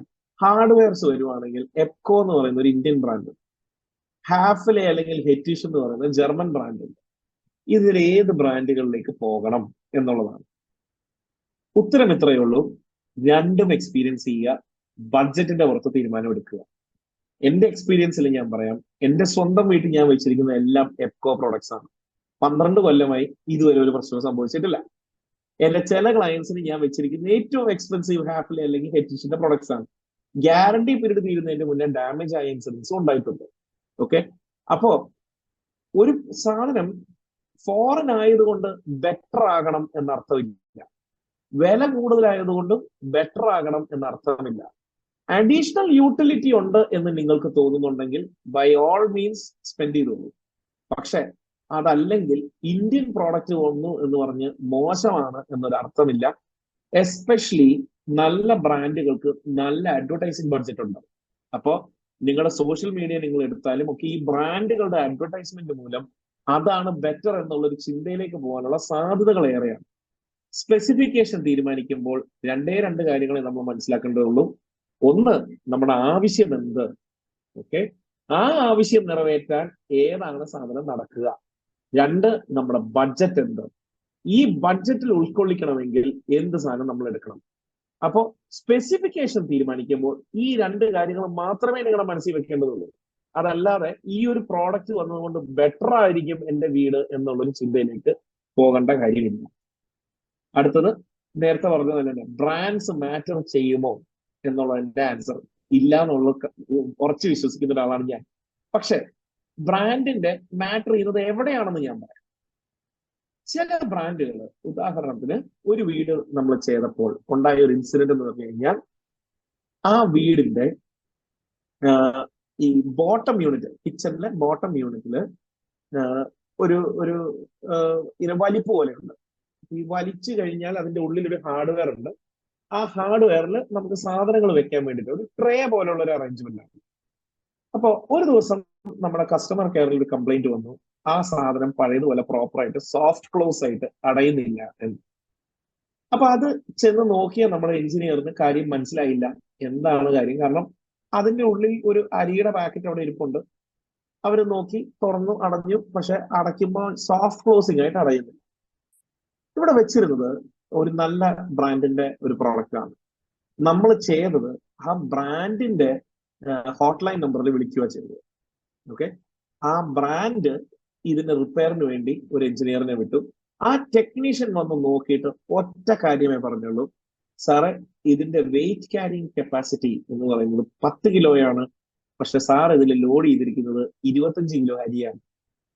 ഓക്കെ, അപ്പോ അതുകൊണ്ടാണ് ഇത് പെർഫോമൻസ് പോയത്. ഓക്കെ, അപ്പൊ ഇവർക്ക് ഇത് റീപ്ലേസ് ചെയ്യാൻ പറ്റുമോ എന്നുള്ളതിൽ ഇവരന്ന് ചെയ്തൊരു കാര്യം, 1 കൊല്ലത്തിൽ താഴെ ആയതുകൊണ്ട് അവരുടെ സർവീസ് ചാർജും പിന്നെ ഒരു ഡിഫറൻസ് പ്രൈസും മാത്രമേ കൊടുക്കേണ്ടി വന്നത്. നല്ല ബ്രാൻഡുകൾ വരുമ്പോൾ നല്ല ടെക്നീഷ്യൻസ് ഉണ്ടാവും, നല്ല രീതിയിലുള്ള ബ്രാൻഡിന്റെ ഗൈഡൻസ് ഉണ്ടാവും, അതായത് ഡേറ്റ ഷീറ്റ് എന്ന് പറയും. ഇത് നല്ല ബ്രാൻഡുകൾ വരുമ്പോൾ അവർ അങ്ങനെ ഒരു സപ്പോർട്ട് നിങ്ങൾക്ക് അഡീഷണലി തരും. മറിച്ച് നിങ്ങളിപ്പോ ഒരു കടയിൽ പോയി ഒരു ബെയറിംഗ് മേടിച്ചു കഴിഞ്ഞാൽ ഇതിനെക്കുറിച്ച് ഒന്നും നിങ്ങൾക്ക് വേണ്ടി ചിന്തിക്കാനോ ഒരാളോട് ചോദ്യം ചെയ്യാനോ ഉണ്ടാവില്ല. Okay, so the answer is brands matter ചെയ്യുന്നുണ്ടോ? യെസ്. ഏത് ലെവല് വരെ എന്നുള്ളതിലാണ് ഇതിലെ ചോദ്യമുള്ളൂ. അത് നമുക്ക് ഒന്ന് പഠിക്കേണ്ടിയിരിക്കുന്നു. Okay, what is the life of the products എന്നുള്ളതാണ് അടുത്തൊരു ക്വസ്റ്റ്യൻ. ഓരോ ബ്രാൻഡിനും ഗ്യാരണ്ടീസ് ഉണ്ട്. ചില ബ്രാൻഡുകൾ 1 കൊല്ലം ഗ്യാരണ്ടി തരും, ചില ബ്രാൻഡുകൾ 3 കൊല്ലം ഗ്യാരണ്ടി തരും. അപ്പൊ നിങ്ങൾ ആലോചിക്കേണ്ടത്, നിങ്ങളൊരു കിച്ചൺ വെച്ച് കഴിഞ്ഞാൽ 1 കൊല്ലത്തേക്കാണോ അതിന്റെ ആയുസ്? അല്ല, അതിന്റെ ആയുസ് നിങ്ങൾ വിചാരിക്കുന്ന 15 20 കൊല്ലത്തേക്കാണ്. അപ്പൊ എന്തുകൊണ്ടാണ് ഈ ബ്രാൻഡുകൾ 15 കൊല്ലവും 20 കൊല്ലവും ഗ്യാരണ്ടി തരാത്തത്? അത് പ്ലൈവുഡ് എടുത്താലും നിങ്ങൾക്ക് ആ ഗ്യാരണ്ടി ഇല്ല, ഹാർഡ്വെയർ എടുത്താലും ഈ ഒരു ഗ്യാരണ്ടി ഇല്ല. ഇതിന്റെ ആൻസർ എന്ന് പറയുന്നത് ഇതൊരു സ്റ്റാറ്റിസ്റ്റിക്കലി അറൈവ്ഡ് ആയിട്ടുള്ള ഒരു നമ്പറാണ്. ഓക്കെ, ഈ പ്രോഡക്റ്റ് ഡാമേജ് ആകുന്നത് പലരും അത് എന്താ പറയാ ഓവറായിട്ടും റോങ് ആയിട്ടും യൂസ് ചെയ്യുന്നത് കൊണ്ടായിരിക്കാം. അങ്ങനെയാണ് ഈ ബ്രാൻഡ് ഒരു ഗ്യാരണ്ടിയിലേക്ക് വരുന്നത്. പക്ഷെ ടെക്നിക്കലി അവെയർ ആയിട്ടുള്ള ഒരു ടീമാണ് ഇത് ഡിസൈൻ ചെയ്ത് ഇൻസ്റ്റാൾ ചെയ്യുന്നതെന്നുണ്ടെങ്കിൽ ഈ സാധനങ്ങൾക്കൊന്നും പ്രത്യേകിച്ച് വലിയ ഡാമേജോ കാര്യങ്ങളോ വരാനില്ല. ഓക്കെ, ഞാൻ എല്ലാ ക്ലയൻസിനോടും പറയുന്ന ഒരു പോയിന്റ് ഇതാണ്, നിങ്ങൾ ബെറ്റർ പ്രോഡക്റ്റ് ആണ് എന്ന് വിചാരിച്ച് ഒത്തിരി കോസ്റ്റ് കൂടുതൽ മുടക്കി ഒരു സാധനം വെച്ചത് കൊണ്ട് ആയുസ് കൂടുതൽ ആ പ്രോഡക്റ്റിന് കിട്ടും എന്ന് നിങ്ങൾ ചിന്തിക്കരുത്. ഓക്കെ, മറിച്ച് ആ സാധനത്തിന്റെ യൂട്ടിലിറ്റി വെച്ച് നല്ല ബഡ്ജറ്റ് നിങ്ങൾക്ക് കിട്ടിയാൽ സപ്പോസ് അത് ഡാമേജ് ആയിരുന്നു സാധനം മാറ്റി വെക്കുന്ന ചിലവല്ലേ ഉള്ളൂ. അതിന് എക്കാലത്തേക്കും എന്റെ ലൈഫിൽ വേറൊരു മാറ്റം ഇല്ല എന്നുള്ളൊരു ചിന്തയിലേക്കൊന്നും പോകണ്ട. സാധനങ്ങളുടെ ലൈഫ് നമ്മളെ കഷ്ടകാലം അനുസരിച്ചിരിക്കും. ഭയങ്കര കാര്യമായി സ്പെൻഡ് ചെയ്തതുകൊണ്ട് നല്ല ലൈഫ് കിട്ടുന്ന ഒന്നുമില്ല. ഞാൻ നേരത്തെ പറഞ്ഞ എക്സാമ്പിൾ പോലെ എന്റെ സ്വന്തം വീട്, അതിൽ എപ്കോ അന്ന് നമുക്ക് അഫോർഡ് ചെയ്യാൻ എപ്കോ മാത്രമേ പറ്റുണ്ടായിരുന്നുള്ളൂ. വേറെ ഒരു ജർമ്മൻ ബ്രാൻഡും നമുക്ക് അഫോർഡ് ചെയ്യാൻ പറ്റില്ല. അപ്പൊ ഇന്നത്തെ ഒരു സാമ്പത്തിക അവസ്ഥ അന്നുണ്ടായിരുന്നെങ്കിൽ ചിലപ്പോൾ ഞാൻ ജർമ്മൻ ബ്രാൻഡിലേക്ക് പോകുന്നതാണ് ഞാൻ ആൻസർ ചെയ്യുന്നത്. പക്ഷെ ആ എന്റെ അവൈലബിൾ ആയിട്ടുള്ള ഒരു ബഡ്ജറ്റ് വെച്ച് ഞാൻ 12 കൊല്ലം മുന്നേ ചെയ്ത ആ വീട്ടില് ഇന്നും എനിക്ക് ഒരു പ്രശ്നവും ഞാൻ ഫേസ് ചെയ്തിട്ടില്ല. Okay, so the life of products need not be proportional to the cost. ഇത്രയും കാര്യങ്ങളാണ് ഞാൻ പറയാൻ ആഗ്രഹിച്ചത്. ഞാൻ ടീനുവിലേക്ക് തിരിച്ച് കൈമാറുന്നു. ക്വസ്റ്റ്യൻസ് എന്തെങ്കിലും ഉണ്ടെങ്കിൽ നമുക്കിപ്പോ ഡിസ്കസ് ചെയ്യാം. Thank you Teenu, back to you. Thanks a lot, sir. It was very insightful. And sir share ചെയ്തിട്ടുള്ള എക്സാമ്പിൾസും ഒരുപാട് എക്സാമ്പിൾസ് ഐ ഓപ്പണേഴ്സ് ആണ്. SBIയിലെ ഹോം ലോൺ ഓഫീസർ ലഞ്ചിന് പോയത് കൊണ്ട് വീട് പണി ഡിലേ ചെയ്തിട്ടുള്ള ചരിത്രമാണ് നമുക്കുള്ളത്. സൂയസ് കനാലില് ബ്ലോക്ക് വന്നത് കൊണ്ട് വീട് പണി 8 മാസം ഡിലേ ആയിട്ടുള്ള സ്റ്റോറീസ് ഒക്കെ it's really interesting. What all actually impacting ഒരു ഹോം കൺസ്ട്രക്ഷൻ എന്നുള്ളത്. പലതരത്തിലും നമ്മൾ പലരും വീട് പണിതിട്ടുള്ളവരും വീട് പണിയാനായിട്ട് മുന്നോട്ടിറങ്ങി തിരിച്ചിട്ടുള്ളവരും ഒക്കെ ഒരുപാട് ബുദ്ധിമുട്ടുകൾ അനുഭവിക്കുന്നുണ്ട്. സോ അതെല്ലാം ആക്ച്വലി അവരെ ഹെൽപ്പ് ചെയ്യാനും സോൾവ് ചെയ്യാനുമാണ് കോലോ നമ്മുടെ ഹോം അസിസ്റ്റന്റ് പ്രോഗ്രാം എല്ലാം ലോഞ്ച് ചെയ്തിട്ടുള്ളതും സാറിനെ പോലെ ഒത്തിരി നോളജബിൾ ആയിട്ടുള്ള ആൾക്കാരെ ഈ ഒരു സീരീസിലേക്ക് കൊണ്ടുവരുന്ന ഈ ലെക്ചർ സീരീസിലേക്ക് കൊണ്ടുവരുന്നതും. So thanks lot for sharing all this information. നമുക്ക് Q&Aയിലേക്ക് കടക്കാം. ടീനു, 4 ക്വസ്റ്റ്യൻസ് നമുക്ക് വന്നിട്ടുണ്ട്. നിങ്ങൾക്ക് വേണമെങ്കിൽ ഇപ്പോൾ ലൈവായിട്ട് സാറിനോട് ചോദിക്കാം. ക്വസ്റ്റ്യൻസ് ചോദിക്കണമെങ്കിൽ ഡയറക്ട്ലി ചോദിക്കാം. അതുകൂടാതെ ഇപ്പൊ ചോദിച്ചിട്ടുള്ള ഗ്രൂപ്പ് ചാറ്റിലുള്ള ക്വസ്റ്റ്യൻസ് നമുക്ക് ഫസ്റ്റ് കം ഫസ്റ്റ് സെർവ് പോലെ. സോ ഒരു question, What is your opinion on using 303 plywood fold wardrobe instead of 710 marine plywood? Okay, ആ ചോദ്യത്തിന്റെ ആൻസർ ഇങ്ങനെ പറയാം. മെറൈൻ പ്ലൈവുഡ് എന്ന് പറയുന്നത് കൊണ്ട് ഒരു സാധാരണക്കാരൻ മനസ്സിലാക്കുന്നത് എന്താണ്? ആഞ്ജനേയൻ മനസ്സിലാക്കുന്നത് എന്താണ്? നിങ്ങൾ ഇൻഡസ്ട്രിയിലെ ആളല്ലല്ലോ. ഇല്ല സർ, ഞാൻ more of like a business person than a home construction. I will മനസ്സിലായി. Let you to answer that. നിങ്ങൾ അല്ലല്ല, എന്റെ ചോദ്യം ആഞ്ജനേയനോട് തന്നെയാണ്. കാരണം ഇൻഡസ്ട്രിയിലുള്ള ആളല്ല അത് ആൻസർ ചെയ്യേണ്ടത്. നിങ്ങൾക്ക് മനസ്സിലാവുന്നത് മെറൈൻ പ്ലൈവുഡ് എന്നുള്ള ഒരു പദം കൊണ്ട് നിങ്ങൾ എന്താ മനസ്സിലാക്കുന്നത്?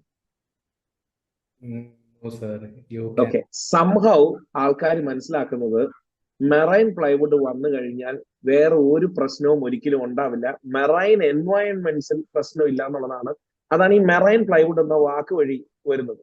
ഓക്കെ, ഈ ചോദ്യം വളരെ സ്പെസിഫിക് ആണ്. അതായത് 303 എന്ന് പറയുന്ന ഒരു ഗ്രേഡ് ഉണ്ട്, 710 എന്ന് പറയുന്ന ഒരു ഗ്രേഡ് ഉണ്ട്, 710 BWP, അതായത് ബോയിലിംഗ് വാട്ടർ പോയിന്റ് എന്ന് പറയുന്നത്.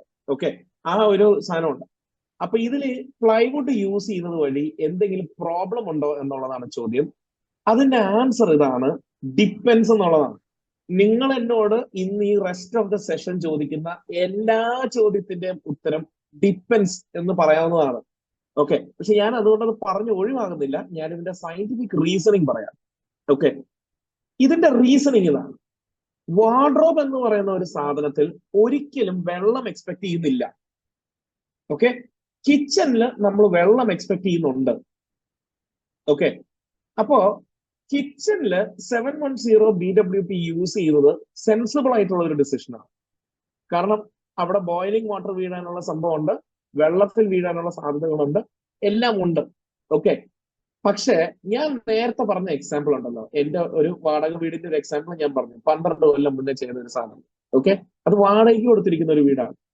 അവിടെ യൂസ് ചെയ്തിരിക്കുന്നത് 303 അല്ല, 710 അല്ല, മറിച്ച് MDF എന്ന് പറയുന്ന ഒരു പ്രോഡക്റ്റ് ആണ്. പ്രീ ലാമിനേറ്റഡ് MDF എന്ന് പറയുന്ന പ്രോഡക്റ്റ് ആണ്.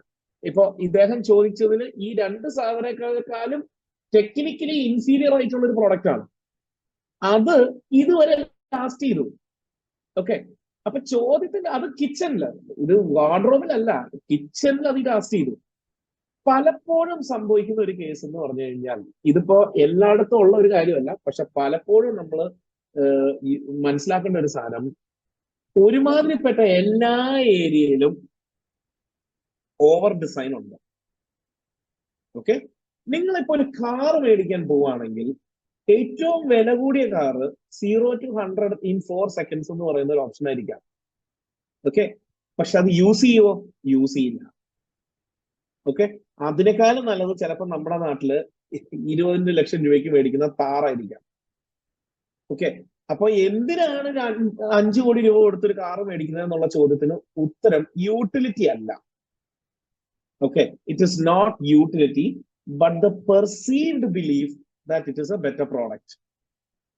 ഓക്കെ, അപ്പോ ഇവിടുത്തെ ചോദ്യത്തിന്റെ ആൻസർ ഇതാണ്. 303 പ്ലൈവുഡ് യൂസ് ചെയ്യുന്നത് കൊണ്ട് ഒരു പ്രശ്നമില്ല. ഓക്കെ, വെള്ളം വാർഡ്രോബിൽ വരും എന്ന് നമ്മൾ ഒരിക്കലും ചിന്തിക്കുന്നില്ല. ഓക്കെ, പക്ഷെ നിർഭാഗ്യവശാൽ ഫ്ലഡ് വന്നു കയറിപ്പോയി എന്ന് പറഞ്ഞു കഴിഞ്ഞാൽ ആ ഒരു സിറ്റുവേഷൻ നമുക്ക് ഡിസൈൻ ചെയ്യാൻ സാധിക്കില്ല. അതിപ്പോ 710 ഡിസൈൻ ചെയ്താലും പ്രോബ്ലം ഉണ്ടാകും. ഞാൻ പറയുകയാണെങ്കിൽ വാർഡ്രോബില് 303 യൂസ് ചെയ്യുന്നത് is A very good decision എന്നേ ഞാൻ പറയുന്നത്. ഓക്കെ, സേഫ് ആയിട്ട് ചെയ്യാവുന്ന ഒരു സാധനം ഭിത്തിയിൽ നിന്നുള്ള പാനൽ, അതായത് ഭിത്തിയിൽ വാർഡ്രോബും ഭിത്തിയായിട്ട് കോണ്ടാക്ട് വരുന്ന ഒരു ഫേസ് ഉണ്ടല്ലോ, ആ ഒരു ഫേസിൽ നമുക്ക് വേണമെങ്കിൽ WPCയോ മൾട്ടിവുഡോ അതുപോലെ എന്തെങ്കിലും ഒരു സാധനം യൂസ് ചെയ്യാം. ഓക്കെ, എന്നിട്ട് ബാക്കിയുള്ളതെല്ലാം 303 വെച്ച് യൂസ് ചെയ്യാം. സോ ദാറ്റ് എന്തെങ്കിലും വാളിൽ കൂടെ ഈർപ്പം മേളിലോട്ട് വരികയോ അപ്പുറത്തെ ബാത്റൂമിൽ നിന്ന് വെള്ളം ലീക്ക് ആകുകയോ അങ്ങനെ എന്തെങ്കിലും വന്നാലും നമ്മുടെ വാർഡ്രോബ് എഫക്റ്റഡ് ആവാത്ത രീതിയിൽ നമുക്ക് സാധനം സെറ്റ് ചെയ്യാവുന്നേ ഉള്ളൂ.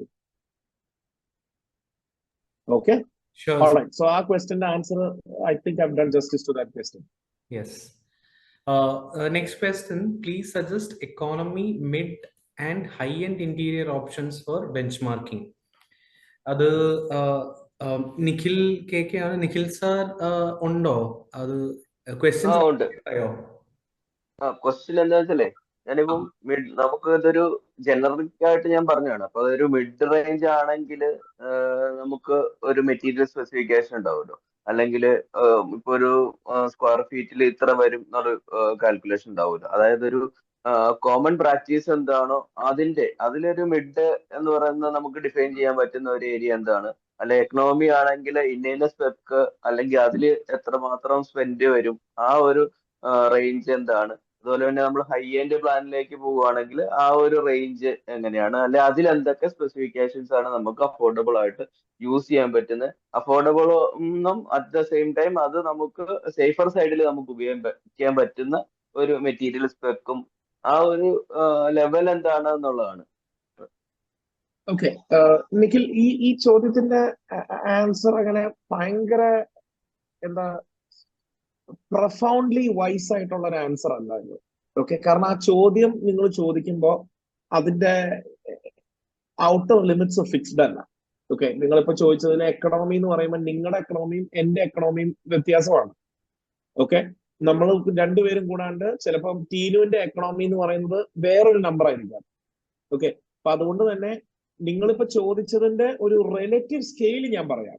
ഓക്കെ, അപ്പൊ കുറവ്, മിഡ്, കൂടുതൽ എന്ന് പറയുന്നു. പിന്നെ ഇതിലൊരു ആൻസർ ഞാൻ പറയാം, കൂടുതൽ എന്ന് പറയുന്നതിന് എൻഡ് ഇല്ല. ഓക്കെ, ഞാൻ നിങ്ങളോടൊരു കാര്യം, കോമൺലി നമുക്ക് ഒരു റേഞ്ച് എന്തെങ്കിലും ഫിക്സ് ശരി, ചെയ്യാൻ പറ്റുമോ? അപ്പൊ ഞാനൊരു കാര്യം ചോദിക്കാം. നിഖിൽ ഇപ്പൊ യൂസ് ചെയ്യുന്ന വാച്ച് ഏതാണ്? ഞാനിപ്പോ കാസിയോ ആണ്. കാസിയോ ആണ്. കാസിയോ മിഡ് ആണോ, ലോ ആണോ, ഹൈ ആണോ? അല്ല, അതിപ്പോ ഇതിന്റെ തന്നെ ഒരു റേറ്റിന്റെ അടിസ്ഥാനത്തിൽ ഇപ്പൊ ഒരു നമുക്ക് വാച്ചിന്റെ കേസ് പറയുകയാണെങ്കിൽ നമുക്ക് ലോ എൻഡ് ഡീൽ ചെയ്യുന്ന ബ്രാൻഡുകളും അല്ലെങ്കിൽ അത് വരുന്ന ഓപ്ഷൻസും ഉണ്ടാവുമല്ലോ. അതുപോലെ തന്നെ ബ്രാൻഡ് വൈസ് എനിക്ക് മനസ്സിലായി. ഞാൻ നിഖിലിനെ ആക്കാൻ വേണ്ടി ചോദിച്ചതല്ല, അങ്ങനെയല്ല. ഞാൻ ആ പർപ്പസ് ഓഫ് ദ ക്വസ്റ്റ്യൻ ഇതാണ്. നിങ്ങളിപ്പോ കാസിയോ എന്ന് പറയുന്ന ഒരു ബ്രാൻഡ് യൂസ് ചെയ്യുന്നുണ്ട്. കാസിയോയുടെ ഏറ്റവും വില കൂടിയ വാച്ച് എന്ന് പറയുന്നത് ഒരു സ്മാർട്ട് ടെക് എന്ന് പറയുന്ന ഒരു വാച്ചാണ്, സ്മാർട്ട് ട്രെക്ക്.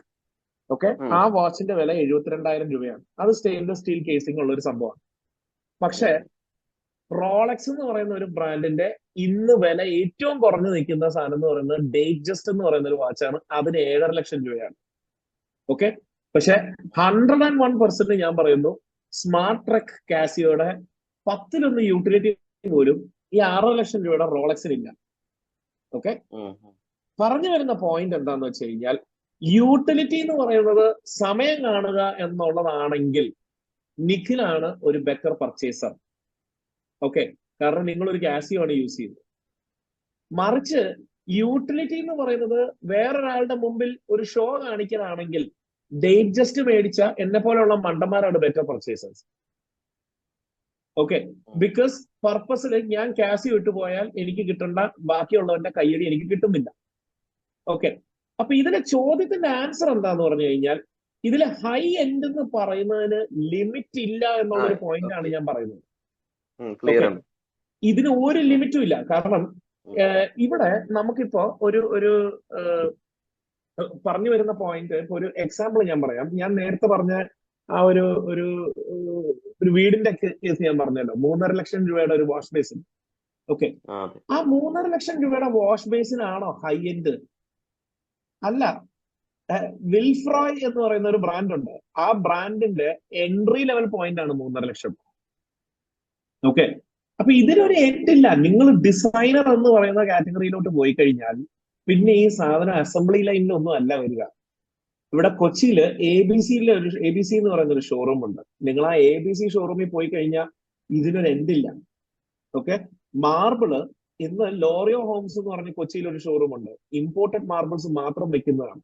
നിങ്ങളെ സംബന്ധിച്ചിടത്തോളം 1000 രൂപ പെർ സ്ക്വയർ ഫീറ്റ് വില വരുന്നതാണ് ഒരു ഇറ്റാലിയൻ മാർബിൾ. അതാണ് ഏറ്റവും സുപ്പീരിയർ എങ്കിൽ ലോറിയോ ഹോംസിലെ ഏറ്റവും ചീപ്പസ്റ്റ് മാർബിൾ സ്ക്വയർ ഫീറ്റിന് 5500 രൂപയാണ്. ഓക്കെ, സോ നമുക്ക് ഹൈ എൻഡിലേക്ക് പോയിട്ട് കാര്യമില്ല, അതിനൊരു ആൻസറും ഇല്ല. പക്ഷെ എക്കണോമി മിഡ് എന്ന് പറയുന്ന ഈ രണ്ട് സാധനങ്ങൾക്കും ഞാൻ അതിന്റെ ആൻസർ പറയാം. എക്കണോമി എന്ന് പറയുന്നതിൽ ഏറ്റവും ചീപ്പസ്റ്റ് ആയിട്ടുള്ള ഒരു ഓപ്ഷൻ എന്ന് പറയുന്നത് ഫെറോ സിമെന്റ് വെച്ചിട്ട് ഇതിന്റെ സാധനങ്ങൾ ചെയ്യാന്നുള്ളതാണ്. ഡോറുകൾക്ക് വേണ്ടിയിട്ട് അലുമിനിയം ഡോർസോ ACP വെച്ചിട്ടുള്ള ഡോർസോ യൂസ് ചെയ്യാം. പക്ഷെ അകത്തെ തട്ടുകൾക്ക് വേണ്ടിയിട്ട് ഫെറോ സിമെന്റ് യൂസ് ചെയ്യാം എന്നുള്ളതാണ്. ഈ 1 ലക്ഷം രൂപയുടെ കിച്ചണിൽ ഇതാണ് ചെയ്തിരിക്കുന്നത്. ഞാൻ കിച്ചന്റെ എക്സാമ്പിൾ പറയുന്നതേ ഉള്ളൂ. വാർഡ്രോബിന്റെ ഇതിൽ വരുമ്പോഴും അകത്തെ തട്ടുകൾക്ക് നമുക്ക് ഇത് ചെയ്താൽ മതി, ഫെറോ സിമെന്റ് വെച്ചാൽ മതി. പുറത്തെ ഡോറുകൾ നമുക്ക് വേണമെങ്കിൽ കസ്റ്റമൈസ് ചെയ്ത് മറൈൻ പ്ലൈവുഡിലോ 303-ലോ അല്ലെങ്കിൽ എന്തിനു വേണമെങ്കിലും നമുക്ക് വെക്കാം. ഇതാണ് ഒരു ചീപ്പസ്റ്റ് ഓപ്ഷൻ. മിഡ് ഓപ്ഷൻ എന്ന് പറയുന്നത്, ഡിപ്പെൻഡബിൾ ആയിട്ടുള്ള ഒരു ഓപ്ഷൻ എന്ന് പറയുന്നത് പ്രീ ലാമിനേറ്റഡ് MDF ആണ്.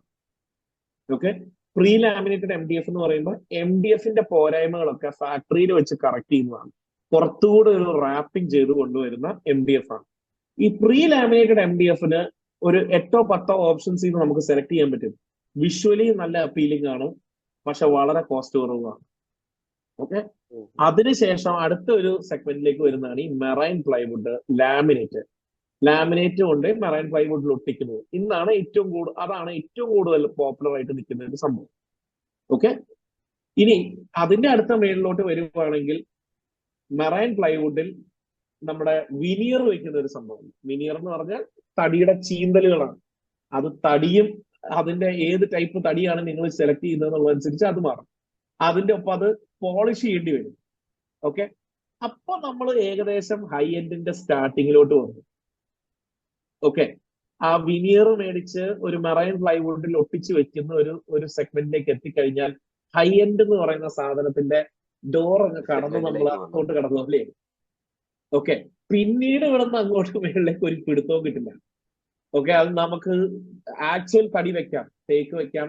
ഈ തേക്ക് തന്നെ 4500 രൂപ പെർ ക്യൂബിക് ഫീറ്റ് തൊട്ട് 24,000 രൂപ പെർ ക്യൂബിക് ഫീറ്റ് വരുന്ന തടി വരെ അവൈലബിൾ ആണ്. ഓക്കെ, അപ്പൊ ഇതിൽ എന്ത് എന്നുള്ളതൊക്കെ പറഞ്ഞു തുടങ്ങി കഴിഞ്ഞാൽ പിന്നെ നമുക്ക് ഈ ഒരു സെഷൻ കൊണ്ട് അതിന്റെ അവസാനിപ്പിക്കാൻ പറ്റില്ല. ഓക്കെ, ബട്ട് ഏറ്റവും എക്കണോമി ആൻഡ് മിഡ് എന്ന് നിഖിൽ ചോദിച്ചതിന്റെ ആൻസർ ഞാൻ പറഞ്ഞു എന്ന് ഞാൻ കരുതുന്നു. ഓക്കെ, ക്ലിയർ ഉണ്ട്. അതിൽ തന്നെ ഒരു ഞാൻ ഇതിനെപ്പറ്റി അന്വേഷിച്ചപ്പോൾ മനസ്സിലായെന്ന് വെച്ചാൽ ഈ ഫെറോ സിമെന്റ് ഉപയോഗിക്കുന്ന കേസിൽ ഈ ഹിഞ്ചസ് ഒന്നും ഇതുമായിട്ട് കണക്ട് ചെയ്യാനായിട്ട് പിടിപ്പിച്ചു കഴിഞ്ഞാലും അത് നിൽക്കില്ല എന്നാണ്. വുഡും ഒരു സിമെന്റ് മെറ്റീരിയലും ആയിട്ട് ആക്സസറീസ് കണക്ട് ചെയ്യുന്നതിൽ കുറെ ഡിഫിക്കൽട്ടീസ് ഉണ്ട് എന്നങ്ങനെ ഒരു അഭിപ്രായം ഉണ്ട്. ഇല്ല, അത് നിങ്ങൾ സമീപിച്ച ആൾക്കാരങ്ങനെ ടെക്നിക്കലി അവെയർ ആകാത്ത ആൾക്കാരാണ്, അത്രേ ഉള്ളൂ. പക്ഷെ അതെല്ലാം ചെയ്യാൻ ഇന്ന് സൊല്യൂഷൻസ് ഉണ്ട്. ഓക്കെ, സോ അടുത്ത ക്വസ്റ്റ്യൻ റോയ്സൺ, കോസ്റ്റൽ ഏരിയയിൽ ബഡ്ജറ്റ് ഫ്രണ്ട്ലി യൂസ് ചെയ്യാൻ പറ്റുന്ന ഓപ്ഷൻസ് എന്തൊക്കെയാണ്? ഇതൊരു ഒരു ഏരിയ സ്പെസിഫിക് ആണ്. കോസ്റ്റൽ ഏരിയ ആൻസർ പറയാം. ആ ചോദ്യത്തിന് നല്ല കോസ്റ്റൽ ഏരിയ 2 സോൺ 2 അല്ല, കോസ്റ്റൽ ഏരിയയിൽ ബഡ്ജറ്റ് ഫ്രണ്ട്ലി എന്നായിരിക്കും ഉദ്ദേശിച്ചത്. കോസ്റ്റൽ ഏരിയ 2 എന്നായിരിക്കില്ല, സോൺ 2 എന്ന് പറഞ്ഞിട്ടില്ല. കോസ്റ്റൽ ഏരിയയിൽ മലയാളത്തിൽ അങ്ങനെയാണ് ഞാൻ ആദ്യം വായിച്ചത്. ടീനു എന്നെ കൺഫ്യൂസ് ചെയ്തതാണ്. ടീനു ആവശ്യമില്ലാണ്ട് ആവശ്യമില്ലാതെ ടെക്നിക്കാലിറ്റി കൊണ്ടുവരുന്നതാണല്ലേ. അതെ,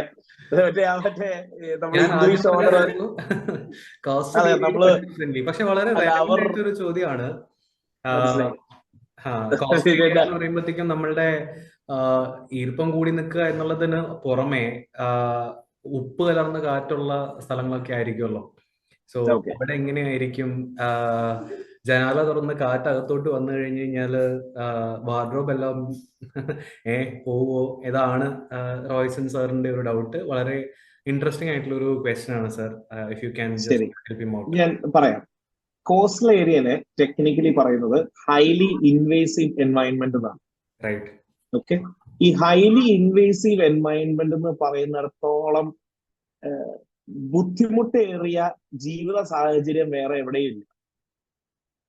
ഓക്കെ, അത് നമ്മുടെ സ്കിന്നിൽ ഉണ്ടാക്കുന്ന ഡാമേജിലേക്കൊന്നും ഒരു സിവിൽ എഞ്ചിനീയർ എന്ന നിലയിൽ ഞാൻ കടക്കുന്നില്ല. പക്ഷെ ഈ ചോദ്യത്തിന്റെ സ്പെസിഫിക് ആൻസർ ഇതാണ്. അദ്ദേഹം ഉദ്ദേശിച്ചിരിക്കുന്നത് കാർപ്പൻട്രി മാത്രമാണെങ്കിൽ അതിലാകെ ശ്രദ്ധിക്കേണ്ട കേസ് എന്ന് പറയുന്നത് ഇതിന്റെ ഹാർഡ്വെയറിൽ മാത്രമാണ്. ഓക്കെ, കാരണം ബാക്കി എല്ലാം വുഡാണ്. വുഡും മോയ്സ്ചറുമായിട്ട് റിയാക്ട് ചെയ്യാത്തിടത്തോളം കാലം, അതായത് മോയ്സ്ചറുമായിട്ടുള്ള ആക്ഷൻ പ്രൊട്ടക്റ്റഡ് ആയിട്ടാണ് നമ്മളൊരു സാധനം വെക്കുന്നതെങ്കിൽ, ഒരു എഞ്ചിനീയർഡ് വുഡോ അല്ലെങ്കിൽ ലാമിനേറ്റഡോ പ്രീ ലാമിനേറ്റഡോ ആയിട്ടോ വെക്കുന്നതെങ്കിൽ അതിനൊരു ഡാമേജ് വരാനില്ല. പക്ഷെ ഇൻവേസീവ് എൻവയൺമെന്റിൽ യൂസ് ചെയ്യുന്ന ഹാർഡ്വെയർ എന്ന് പറയുന്ന സാധനത്തിന് ഭയങ്കര റെലവൻസ് ഉണ്ട്. കാരണം ഹാർഡ്വെയർ ക്രോം പ്ലേറ്റഡ് ആണ് ജനറലി. ഓക്കെ, ക്രോം പ്ലേറ്റഡ് ഹാർഡ്വെയറിന് 5 കൊല്ലത്തിൽ കൂടുതൽ ആയുസ് കിട്ടില്ല ഹൈലി ഇൻവേസീവ് എൻവയൺമെന്റിൽ. ഓക്കെ, അതുകൊണ്ട് തന്നെ കൊച്ചിയിൽ ഇപ്പൊ മെറൈൻ ഡ്രൈവിലൊക്കെ വരുന്ന അപ്പാർട്ട്മെന്റിൽ നമ്മൾ ചെന്ന് കഴിഞ്ഞാൽ ഭയങ്കര പഴക്കം ഫീൽ ചെയ്യും.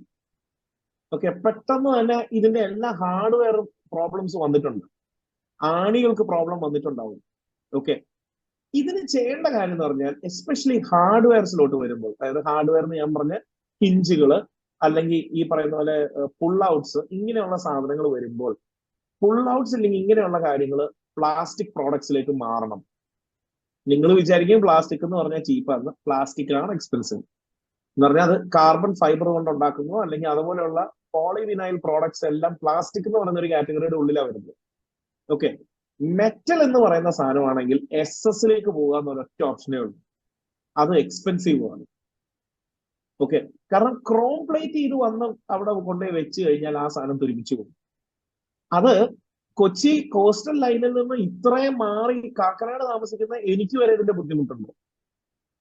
പല സാധനങ്ങളും അവിടെ ദ്രവിച്ചു വരുന്നതെല്ലാം ഈ അന്തരീക്ഷത്തിലുള്ള മെറൈൻ അല്ലെങ്കിൽ സലൈൻ കണ്ടന്റ് കൂടുതലായതുകൊണ്ടാണ്. ഓക്കെ, അപ്പൊ ടീനു പറഞ്ഞതുപോലെ സോൺ 2-ലാണ് നമ്മളൊക്കെ താമസിക്കുന്നത്. അതായത് അപ്പൊ അതാണ് അതിന്റെ ഒരു പോയിന്റ്. റോയ്സൺ സാറിന് എന്തെങ്കിലും പറയാനുണ്ടോ?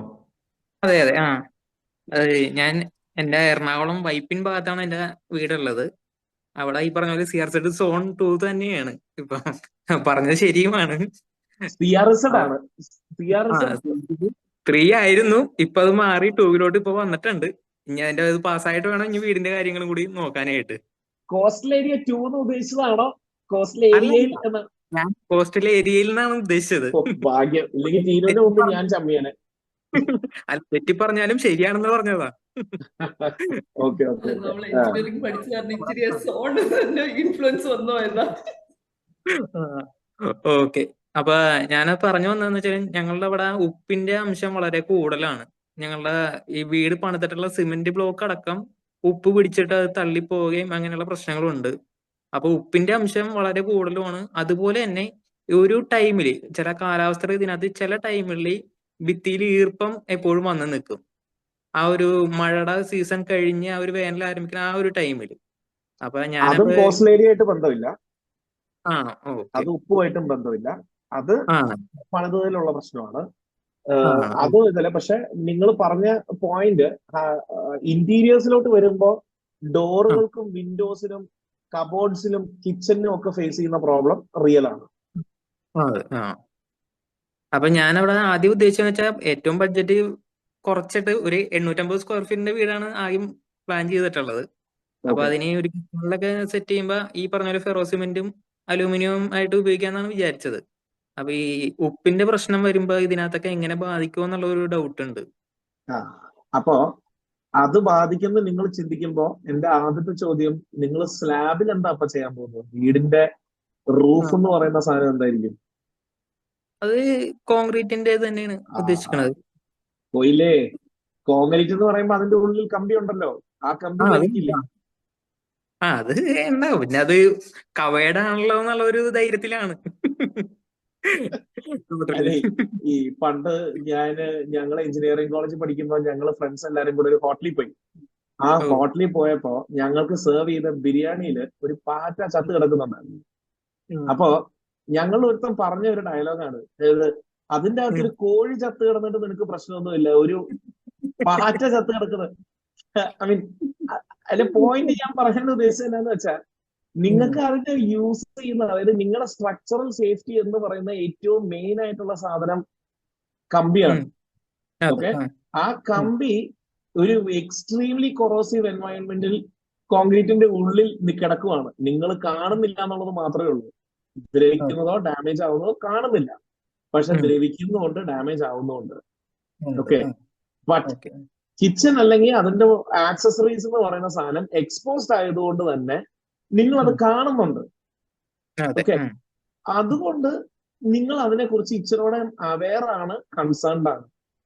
അതെ. പക്ഷെ ഇതിലെ ഏറ്റവും വലിയ സംഭവം എന്ന് പറയുന്നത് മേളിൽ നിങ്ങളുടെ എന്താ ഓരോ സെക്കൻഡും കൊറോട്ട് ചെയ്തുകൊണ്ടിരിക്കുന്ന സ്റ്റീൽ എന്ന് പറയുന്ന ഒരു വസ്തുത അവിടെ ഉണ്ട്. അതെ. Okay, so the elephant in the room എന്ന് പറയുന്നത് അതാണ് ശരിക്കും പറഞ്ഞാൽ. ആരും അംഗീകരിക്കാത്ത ഏറ്റവും വലിയ ഡേഞ്ചർ അതാണ്. അതെ. അതെ. അപ്പൊ ഞാൻ റോയ്സിന് ഇപ്പൊ വീട് വെക്കാൻ പോവുകയാണെങ്കിൽ എന്റെ അഭിപ്രായം എന്ന് പറഞ്ഞു കഴിഞ്ഞാൽ കോൺക്രീറ്റ് റൂഫ് എന്ന് പറയുന്ന സാധനത്തിലേക്ക് ചിന്തിക്കാതിരിക്കുക. ഓക്കെ. ആ അപ്പൊ അത് ഗൂഗിൾ ചെയ്യായില്ലേ? നിങ്ങൾ അതെ. ആദ്യം ഒരു കാർപ്പൻട്രിയുടെ സാധനം ചോദിച്ചു വന്നതാണ്, നമ്മള് ഗോൾ പോസ്റ്റേ മാറ്റിക്കളഞ്ഞു. അതെ. അപ്പൊ അത് ചിന്തിക്കാണ്ടിരിക്കുക. അപ്പച്ചൻ എന്റെ കൽപ്പണിക്കാരനാണ്. അപ്പൊ ഞാൻ അപ്പച്ചനും കൂടി ഒരുപാട് പരീക്ഷണങ്ങളൊക്കെ ഇങ്ങനെ മതിലിലും ഒക്കെ ആയിട്ട് നടത്തി നോക്കിയായിരുന്നു. അപ്പൊ ഈ ഇല്ലല്ലോ. തേക്കുമ്പോഴ സാധാരണ രീതിയിൽ തേക്കാതെ കുറച്ചും കൂടി ഒരു എന്താ നമ്മുടെ ചാന്ത് ഒഴിച്ചൊക്കെ തേക്കാന്ന് പറഞ്ഞ പോലെ മിനുസപ്പെടുത്തി ചെയ്യുമ്പോൾ കുറച്ചൊക്കെ അതിലൊന്നും ഉപ്പ് കാര്യമില്ല. ഉണ്ട്. അപ്പൊ അങ്ങനെയൊക്കെ ആയിട്ട് ചെയ്യാം എന്നുള്ളതൊക്കെയാണ് ഒരു മനസ്സിലുണ്ടായിരുന്ന ആഗ്രഹം. ഇല്ല, അതിനുവേണ്ടി ചെയ്യുന്നത് ഇത് ഇന്നത്തെ മീറ്റിംഗിന്റെ പറഞ്ഞുമല്ല, പക്ഷെ അതിനുവേണ്ടി ചെയ്യാവുന്നതെന്ന് പറഞ്ഞു കഴിഞ്ഞാൽ ഇതുപോലെയുള്ള ഇൻവേസീവ് എൻവയൺമെന്റ്സിൽ അടിക്കേണ്ട പെയിന്റ് ഉണ്ട്. ആ ഓക്കെ, വില കൂടുതലാണ്, പക്ഷെ അത് മാത്രമേ പ്രൊട്ടക്ഷൻ കോട്ടിംഗ് എന്നാ പറയുന്നത്. സാധാരണ പെയിന്റിനെ നമ്മൾ വിളിക്കുന്നത് ഡെക്കറേറ്റീവ് കോട്ടിംഗ് എന്നാണ്. ഓക്കെ. ഓക്കെ, ഇതിനെ നമ്മൾ വിളിക്കുന്നത് പ്രൊട്ടക്ഷൻ കോട്ടിംഗ് എന്നാണ്. ഓക്കെ. ഓക്കെ, അപ്പൊ പ്രൊട്ടക്ഷൻ കോട്ടിംഗ് ഉള്ള പെയിന്റുകൾ വേണം യൂസ് ചെയ്യാൻ. അത് മാർക്കറ്റിൽ റെഡിലി അവൈലബിൾ ആയിട്ടുള്ള സാധനമല്ല, എഗൻസ്റ്റ് ഓർഡർ വരുന്ന സാധനമല്ല. പക്ഷെ അത് അവൈലബിൾ ആണ്. അത് വെച്ച് കഴിഞ്ഞാൽ നിങ്ങൾക്ക് ഈ പ്രോബ്ലം വരില്ല. വരില്ല. അതാണ് ഞാനത് നമ്മുടെ ഷിപ്പ്യാർഡിലുള്ള ബിൽഡിങ്സിലും എല്ലാം, അതായത് ഗവൺമെന്റ് സ്റ്റേറ്റ് ചെയ്തിരിക്കുന്ന സ്പെസിഫിക്കേഷൻസ് ഉള്ളിടത്തെല്ലാം ഇത് കറക്റ്റ് ആയിട്ടാണ് വരുന്നത്. നമ്മുടെ വീടുകളിലാണ് അതില്ലാത്തത്. അതിപ്പോ പുറത്ത് പോയി ഏഷ്യൻ പെയിന്റ്സിന്റെ സാധനം മേടിച്ചടിക്കുമ്പോഴാണ് പ്രശ്നം. അതെ. അല്ല, ഞങ്ങളുടെ ഇതിനകത്ത് ഫൗണ്ടേഷനും ഇതുപോലെ തന്നെ ബുദ്ധിമുട്ടുണ്ട്. നമുക്ക് താഴത്തോട്ട് ഒരു 2 അടി കുഴിച്ചിട്ടുണ്ടെങ്കിൽ തന്നെ ഉപ്പ് വെള്ളമാണ്. അതുകൊണ്ട് ഈ പ്ലാൻ ചെയ്യണതും ഒരു റാഫ്റ്റ് ഫൗണ്ടേഷൻ എന്നുള്ള ഒരു മോഡലാണ് ഇപ്പൊ പ്ലാൻ ചെയ്ത് പോയിക്കൊണ്ടിരിക്കുന്നത്.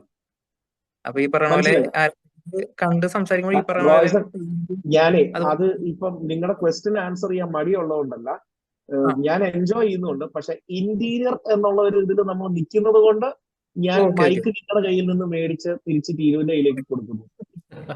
നമുക്ക് റോയ്സൺ സാർ, നമുക്ക് കൺസ്ട്രക്ഷൻ റിലേറ്റഡ് ആയിട്ടുള്ള ഒരു സീരീസ് കൂടെ നമ്മൾ സ്റ്റാർട്ട് ചെയ്യും. സോ അതിലും പവൻ സാറ് ഹോപ്പ്ഫുള്ളി പവൻ സാറിന്റെ ബിസി സ്കെഡ്യൂളിൽ നിന്ന് he will be able to take time out. So അതിലും നമുക്ക് ആക്ച്വലി ഇതുപോലെയുള്ള കൺസ്ട്രക്ഷൻ സ്പെസിഫിക് ആയിട്ടുള്ള ക്വസ്റ്റ്യൻസ് എല്ലാം നമുക്ക് അതിനകത്ത് ടേക്കപ്പ് ചെയ്യാം. And we will be keep helping you out and advising you out throughout. So yeah. So next, I think we will take last 2 questions, sir. Will that be okay? Sure. Question ipo ulladu very interesting aanu. Is there any accessories to eliminate gap between doors of sliding wardrobe during closed condition? അതായത് അദ്ദേഹത്തിന്റെ question എന്ന് പറഞ്ഞാൽ sliding വാർഡ്രോബിന്റെ door വന്ന് അടഞ്ഞു കഴിയുമ്പോൾ അദ്ദേഹം gap experience ചെയ്യുന്നുണ്ട്. ആ ഗ്യാപ്പ് അവോയ്ഡ് ചെയ്യാൻ എന്തെങ്കിലും ഹാർഡ്വെയർസ് ഉണ്ടോ എന്നുള്ളതാണ്. ആൻസർ ഇതാണ്, മര്യാദക്കാ ചെയ്തിരുന്നെങ്കിൽ ആ ഗ്യാപ്പ് വരില്ല. ഓക്കെ, എന്താ സംഭവിച്ചതെന്നുള്ളത് ജനറലി ഇതായിരിക്കും സംഭവിച്ചിട്ടുണ്ടാവുക. MDFO 303 710 എന്തോ ഒരു പ്രോഡക്റ്റ് വെച്ചിട്ട് ഡോർ ഉണ്ടാക്കി. ഈ ഡോറ് മറ്റൊരു ഡോറുമായിട്ട് വന്ന് ജോയിൻ ചെയ്യും. ഡോറല്ല, മറ്റൊരു പ്ലാറ്റ്ഫോമിലേക്ക് വന്ന് കയറുവാണ്. അപ്പോൾ ഈ സാധനം വന്ന് അടഞ്ഞു കഴിയുമ്പോൾ പ്രോപ്പർ ആയിട്ട് അത് അടഞ്ഞിരിക്കുന്നില്ല. That is a reality. ഇത് കാലം കഴിയും തോറും ഈ ബോർഡ് വളഞ്ഞും പോകും. ഏത് ബോർഡ് വെച്ചാണോ വരുന്നത് ആ ബോർഡ് വളഞ്ഞും പോകും. അതനുസരിച്ച് ഹാർഡ്വെയറിന്റെ പെർഫോമൻസ് മാറും. അപ്പൊ over A period of time ഈ സാധനം പ്രോപ്പർ ആയിട്ട് അടയാണ്ട് വരും. അപ്പോ എന്ത് പറ്റുന്ന വെച്ചാൽ ഇപ്പൊ വാർഡ്രോബിന്റെ ഉള്ളിൽ ലൈറ്റ് ഉണ്ടെങ്കിൽ നമ്മൾ ആ ലൈറ്റ് ഇട്ട് കിടക്കുകയാണെങ്കിൽ, അല്ലെങ്കിൽ സെൻസർ ഡ്രിവൺ ആയിട്ടാണ് ആ ലൈറ്റ് എങ്കിൽ, ആ ലൈറ്റ് അടഞ്ഞാൽ മാത്രമേ ക്ലോസ് ആവുള്ളൂ, ഓഫ് ആവുള്ളൂ. അപ്പൊ അത് അടയാത്തത് കൊണ്ട് തന്നെ അത് ഓൺ ആയി കിടക്കും. ഓക്കെ, അപ്പൊ നമ്മൾ ജാടയ്ക്ക് പറയും ഇത് വളരെ എന്താ പറയാ, നമ്മുടെ ആംബിയൻ ലൈറ്റിംഗ് ആണെന്നൊക്കെ നമ്മൾ പറയും. ഓക്കെ, അങ്ങനെ അതിനുള്ള ഓപ്ഷൻ ആയിട്ട് പറയും. പക്ഷെ ഇദ്ദേഹത്തിന്റെ ചോദ്യത്തിന്റെ ആൻസർ ഇതാണ്, യൂഷ്വലി ഇത് നല്ല ഹൈറ്റ് ഉള്ള ഡോറൊക്കെ ആണെങ്കിൽ ഇത് അഡ്രസ് ചെയ്യാൻ ഓപ്ഷൻസ് ഉണ്ട്. ഒന്ന്, ഇതൊരു ചെറിയൊരു ഫ്രെയിമിന്റെ ഉള്ളിലായിരിക്കും ഈ സാധനം അടിച്ചിട്ടുണ്ടാവുക. അതായത് ഒരു മെറ്റൽ എഡ്ജ് ഉണ്ടാവും. ഓക്കെ, ആ മെറ്റൽ എഡ്ജിന്റെ പുറകിൽ ഒരു സ്ട്രൈറ്റനിങ് റോഡ് ഉണ്ടാവും. അപ്പൊ ഈ ഒരു പരിധി കൂടുതൽ ഹൈറ്റ് ഉള്ള സാധനങ്ങൾ ഒരിക്കലും ലോ എൻഡിലുള്ള ബോർഡുകൾ വെച്ച് ചെയ്യരുത്. അപ്പൊ നേരത്തെ ഇദ്ദേഹം തന്നെ ചോദിച്ച ചോദ്യമാണ് 303 പ്ലൈവുഡ് വെച്ച് ചെയ്യുന്നതുകൊണ്ട് കുഴപ്പമുണ്ടാവുന്നത്. 303 പ്ലൈവുഡ് വെച്ച് ചെയ്യുന്നത് കൊണ്ട് കുഴപ്പമില്ല, പക്ഷെ അതിന്റെ ലിമിറ്റുകൾ വെച്ച് വേണം ഇത് ചെയ്യാൻ.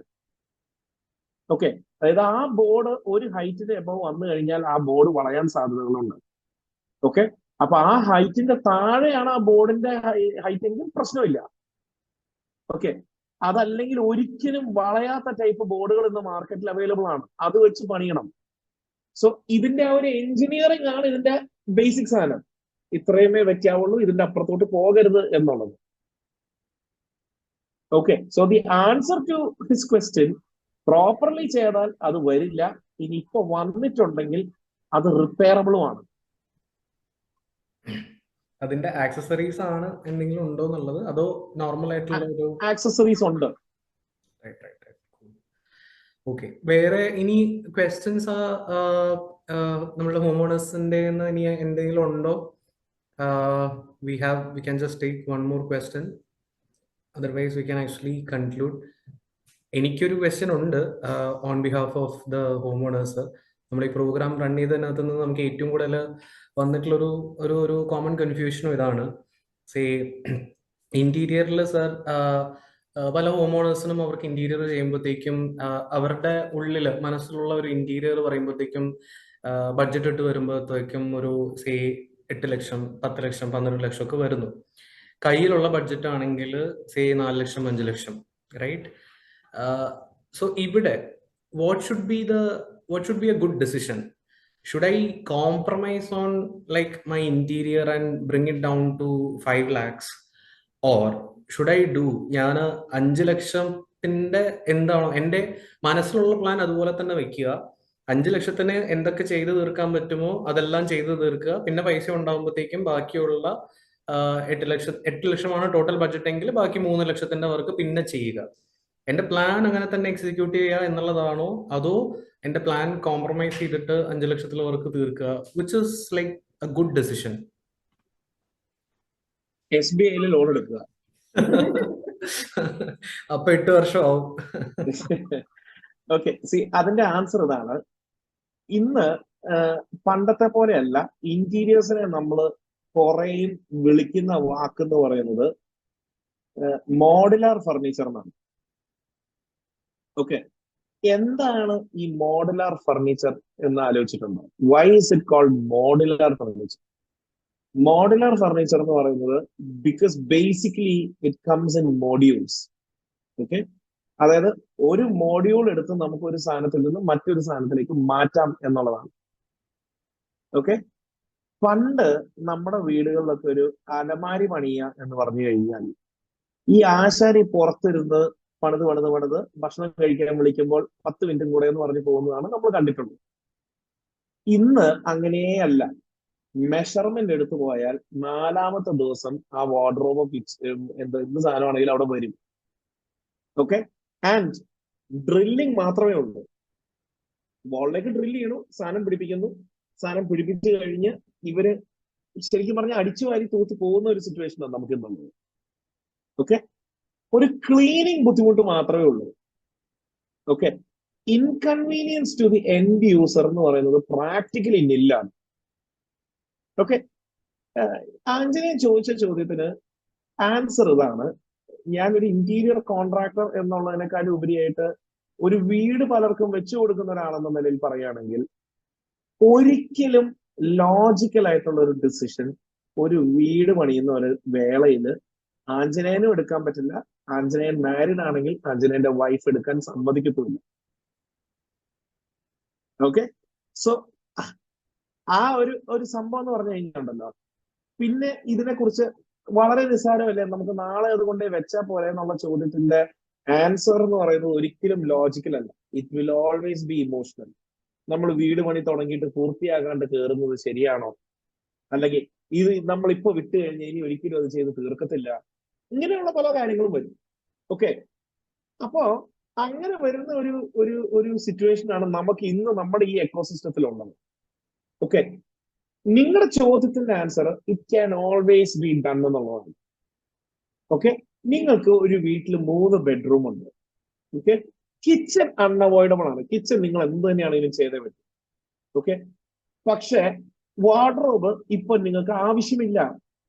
നിങ്ങൾക്ക് 3 ബെഡ്റൂമിനും ആവശ്യമില്ല. ഫോർ എക്സാമ്പിൾ, ഒരു ബെഡ്റൂം മാത്രം മതി. മറ്റ് 2 ബെഡ്റൂമിലും പുറകെ ചെയ്യാമെന്ന് പറഞ്ഞു കഴിഞ്ഞാൽ ഒരു കുഴപ്പമില്ല. പുറകെ വന്ന് ചെയ്യാവുന്നേ ഉള്ളൂ. ഏറ്റവും കൂടിപ്പോയാൽ അത് ഫിക്സ് ചെയ്യാൻ വേണ്ടി വരുന്ന 1-2 ദിവസത്തെ ഇൻകൺവീനിയൻസ്. ഓക്കെ, പക്ഷെ വാർഡ്രോബ്സ് ഒക്കെ ഫിക്സ് ചെയ്യാൻ യൂഷ്വലി ഒരു ദിവസമേ ആവശ്യമുള്ളൂ. ഓക്കെ, കാരണം ഇതെല്ലാം കട്ട് ചെയ്ത് കൃത്യം നമ്പർ ആയിട്ട് ബാർകോഡ് ഒട്ടിച്ചാണ് ഇന്ന് വരുന്നത്. അപ്പൊ ആ വരുന്ന ആളെ സംബന്ധിച്ചിടത്തോളം ആ ബാർകോഡ് റീഡ് ചെയ്യുക, സാധനം അസംബിൾ ചെയ്യുക എന്നുള്ളതാണ്. It is purely an assembling.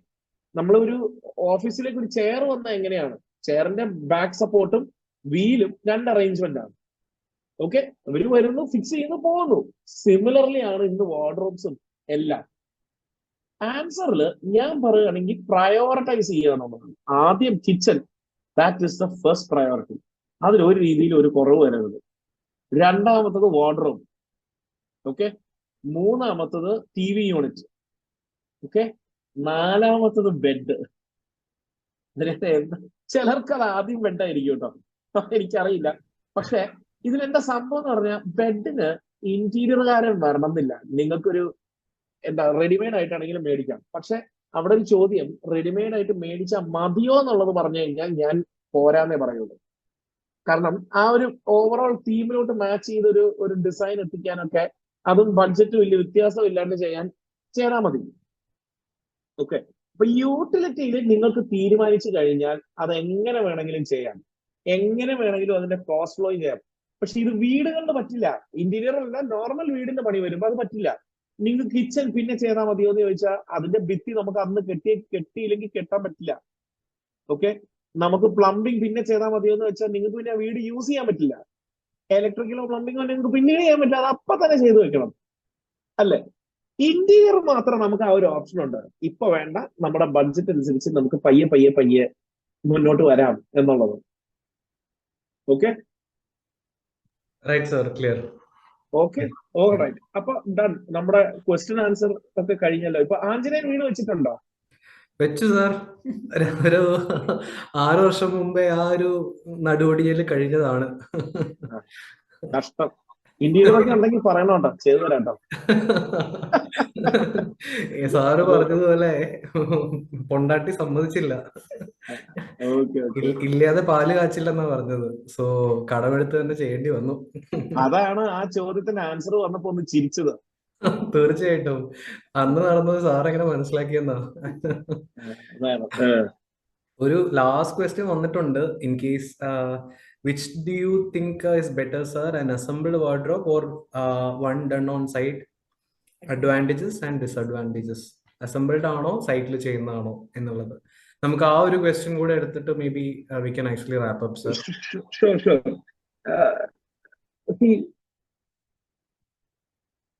Okay, interesting question at very many different levels. അതെ, ഈ ചോദ്യത്തിന്റെ ആൻസർ പല രീതിയിൽ നമുക്ക് ആൻസർ ചെയ്യാം. നിങ്ങൾ വാടകക്കാരനാണെങ്കിൽ ഏതാണ് നല്ലതെന്ന് തൊട്ട് നമുക്ക് ആലോചിച്ച് തുടങ്ങാം. പക്ഷെ നിങ്ങൾ പെർമനന്റ് വീടാണ് വെക്കുന്നതെങ്കിൽ, നിങ്ങളുടെ പെർമനന്റ് വീട്ടിലാണെങ്കിൽ 100% നിങ്ങളുടെ സൈറ്റ് കണ്ടീഷന് വേണ്ടിയിട്ട് മെഷർ ചെയ്ത് ഉണ്ടാക്കിയിരിക്കുന്ന ഒരു സാധനമേ നിങ്ങൾ ഉണ്ടാക്കാവുള്ളൂ. ഒരു പുറത്തുനിന്ന് പോയൊരു വാർഡ്രോബ് മേടിച്ചിട്ട് വരരുത്. എന്റെ അഭിപ്രായത്തിൽ നിങ്ങൾ ആ വീട്ടിലേക്ക് സോഫ പോലും മേടിച്ചിട്ട് വരരുത്. ഓക്കെ, ഇത് എന്റെ അഭിപ്രായമാണ് ഞാൻ പറയുന്നത്. പക്ഷെ വാർഡ്രോബ് എസ്പെഷ്യലി ആ സ്പേസ് യൂട്ടിലിറ്റി എന്ന് പറയുന്നത് കസ്റ്റമൈസ് ചെയ്ത് ചെയ്യാൻ പറ്റുന്ന ഒരു ഓപ്ഷൻ ഉള്ളപ്പോൾ, റെഡിമെയ്ഡ് ആയിട്ട് മേടിക്കാവുന്നതിലും ചീപ്പറായിട്ട് നമുക്ക് മേടിക്കാനുള്ള ഒരു ഓപ്ഷൻ ഉള്ളപ്പോൾ എന്തിനാണ് എന്ത് അഡ്വാൻറ്റേജ് ആണ് നമുക്ക് റെഡിമെയ്ഡ് മേടിച്ചാൽ കിട്ടുന്നത്? ഇതേ ചോദ്യത്തിന് അദ്ദേഹം പറഞ്ഞ വേർഡ് വാർഡ്രോബ് മാറ്റി കബോർഡ് ആക്കി കഴിഞ്ഞാൽ ഐ എഗ്രി. ചില കേസിൽ ഇപ്പൊ നമുക്കൊരു ക്രോക്കറി യൂണിറ്റ് നമ്മുടെ ഡൈനിങ് ടേബിളിന്റെ സൈഡിൽ വെക്കണം. ഓക്കെ, അത് നമ്മളൊരു ഏതെങ്കിലും ഒരു കടയിലോ ഹോം സെന്ററിലോ അല്ലെങ്കിൽ ഏതെങ്കിലും ഒരു ഫർണിച്ചർ ഇത് പോയപ്പോ നല്ല വിലക്കോ ഡിസ്കൗണ്ടിലൊക്കെ ഒരു നല്ല സാധനം കണ്ടു മേടിച്ചു വെക്കുന്നതിന് പ്രത്യേകിച്ച് തെറ്റൊന്നുമില്ല. പക്ഷെ അത് വാർഡ്രോബ് അല്ല, അത് കബോർഡാണ്. വാർഡ്രോബിന്റെ പർപ്പസ് എന്ന് പറയുന്നത് സ്റ്റോറേജ് മാത്രമല്ല. ഓക്കെ, അപ്പൊ ഈ വാർഡ്രോബ് എന്ന് പറയുന്ന സാധനത്തിൽ നമ്മൾ എല്ലാ സാധനവും വെക്കുന്നു എന്നുള്ളത് മാത്രമല്ല. ചില ഓപ്പൺ വാർഡ്രോബ്സ് എന്നൊക്കെ പറഞ്ഞു കഴിഞ്ഞാൽ നിങ്ങൾ വിശ്വസിക്കില്ല. ചില വാർഡ്രോബ്സ് ഒക്കെ ഞാൻ നേരത്തെ പറഞ്ഞ 40 ലക്ഷം രൂപയുടെ കിച്ചൺ ചെയ്ത ആ വീട്ടിലൊരു ഓപ്പൺ വാർഡ്രോബ് ഉണ്ട്. ആ ഓപ്പൺ വാർഡ്രോബിന് നമ്മൾ ക്ലയന്റിനെ ഇൻവോയ്സ് ചെയ്തത് 16 ലക്ഷം രൂപയാണ്. എന്ന് വെച്ചാൽ ആ വീടിന്റെ അകത്തോട്ട് നമ്മൾ കയറി, അതായത് വാർഡ്രോബിന്റെ അകത്തോട്ട് കയറി നിന്ന് ഡ്രസ്സ് മാറി ഇറങ്ങി വരാവുന്ന ഒരു വാർഡ്രോബാണ്. ഓക്കെ, അപ്പം ഞാൻ എന്റെ വൈഫിനെ അവിടെ കൊണ്ടുപോയപ്പോ പുള്ളിക്കാരി പറഞ്ഞത്, ആഹാ, ഷൂസ് വെച്ച് ഷൂസിൽ കയറി നിന്ന് സാരി മാറി ഇറങ്ങി വരാൻ പറ്റിയ സാധനം എന്നാണ്. ഓക്കെ, അപ്പൊ ഞാൻ പറഞ്ഞു വന്നത്, ഈ എന്ത് തന്നെയാണെങ്കിലും ഡയമെൻഷൻസ് ഫിക്സ്ഡ് ആയിട്ട് നിൽക്കുന്ന ഒരു സ്ഥലത്ത് നമ്മൾ വാടകയ്ക്കല്ല താമസിക്കുന്നതെങ്കിൽ എന്ത് തന്നെയാണെങ്കിലും അത് പെർമനന്റ് സാധനം മേടിച്ചു വെക്കുക എന്നുള്ളതേ ഉള്ളൂ. ഓക്കെ, അതാണ് എന്റെ ആൻസർ. അതിൽ ഒരു മാറ്റമില്ല. ഇനി ഞാൻ ഇതിന്റെ ഏത് എക്സ്ട്രീം വരെ പോകുന്നു എന്നുള്ളതും കൂടെ പറയാം. ഞാൻ ഇപ്പൊ താമസിക്കുന്ന ഒരു വാടക വീട്ടിലാണ്. എന്റെ സ്വന്തം വീട് വാടകയ്ക്ക് കൊടുത്തിട്ട് ഞാൻ പണിയുന്ന വീടിന്റെ തൊട്ടടുത്ത് വാടകയ്ക്ക് ഒരു വീട്, ഫ്ലാറ്റ് വാടകയ്ക്ക് എടുത്തിട്ട് ജീവിക്കുന്ന ഒരാളാണ്. ഇവിടുത്തെ വാർഡ്രോബ് ഞാൻ പണിയിച്ചായിട്ടിരിക്കുന്നത്. കാരണം ഈ വീട് പണി തീരാൻ 3-4 കൊല്ലം സമയം എടുക്കും. ആ 3-4 കൊല്ലത്തിലേക്ക് ഞാൻ വാടകയ്ക്ക് താമസിക്കുന്ന സ്ഥലത്ത് എന്റെ ഹോം ഓണറിനുള്ള ഒരു ഗിഫ്റ്റ് ആയിട്ട് ഞാൻ ഈ 42,000-45,000 രൂപയ്ക്ക് ഞാനൊരു വാർഡ്രോബ് പണിയിച്ചിട്ടു. കാരണം ഞാൻ ആലോചിച്ച ലോജിക്ക് ഇത്രയേ ഉള്ളൂ, എനിക്കിവിടെ വാർഡ്രോബ് ഇല്ല. ഞാനൊരു വാർഡ്രോബ് റെഡിമെയ്ഡ് മേടിക്കാൻ എനിക്ക് 40,000 രൂപയുണ്ട്. 42,000 രൂപയ്ക്ക് ഞാൻ മേടിച്ച് എന്റെ ഒരു സാധനം പണിയിച്ചിട്ടാൽ എനിക്ക് വേണ്ട രീതിയിൽ ആ സാധനം പണിത് വരാലോ. ഓക്കെ, എനിക്ക് എന്റെ മാസ്റ്റർ ബെഡ്റൂമിന്റെ വാർഡ്രോബ് നോക്കിക്കഴിഞ്ഞാൽ അതിലൊരു 4 ഔട്ട് ഓഫ് 5 സ്പേസും എന്റെ വൈഫിന്റെ സാധനങ്ങളാണ്. ആഞ്ജനേയന്റെ വൈഫും അങ്ങനെ തന്നെ ആയിരിക്കുമല്ലോ, അല്ലെ? അപ്പൊ എന്ത് തന്നെയാണെങ്കിലും എനിക്ക് അതിനപ്പൊ ആകെ നമ്മൾ നോക്കുന്നത് എന്താ, പുള്ളിക്കാരിയുടെ സാരി നോക്കുന്ന എന്തോ ഒരു സ്ഥലം, ഡ്രസ്സ് ഓരോന്ന് എത്ര, എനിക്ക് ആകെ വേണ്ടി എന്റെ ഏതോ ഒരു ഷർട്ട് ബ്ലാക്ക് കളർ എവിടെയോ കിടപ്പുണ്ട്, അത് വെക്കാനുള്ള ഒരു സ്ഥലം, ഇത്രയേ ഉള്ളൂ. അപ്പൊ ഇത് കസ്റ്റമൈസ് ചെയ്ത് നമുക്ക് എടുക്കാനുള്ള ഒരു ഓപ്ഷൻ ഉള്ളപ്പോൾ നമ്മൾ എന്തിനാണ് ഇത് റെഡിമെയ്ഡിലേക്ക് പോകുന്നത്? എന്നിട്ട് നമ്മൾ സൗകര്യം കുറഞ്ഞ് താമസിക്കുന്നതിന്റെ പർപ്പസ് എന്താ? So only advantages, no disadvantages. അഴിച്ചുകൊണ്ട് പോകാൻ പറ്റില്ല എന്നുള്ളതാണ് ഡിസ്അഡ്വാൻറ്റേജ്. ഓക്കെ, അപ്പൊ അത്രേ ഉള്ളൂ. ഷുവർ. ഓക്കെ സർ, അപ്പം ഐ തിങ്ക് നമ്മളുടെ question answer sessions almost done ആണ്. ജസ്റ്റ് ഒരു കൺക്ലൂഷൻ നോട്ടിന് I'm just inviting our supply head Jose Francis. Just ഒരു കൺക്ലൂഷൻ നോട്ടിൽ we can actually wrap up the session. Jose.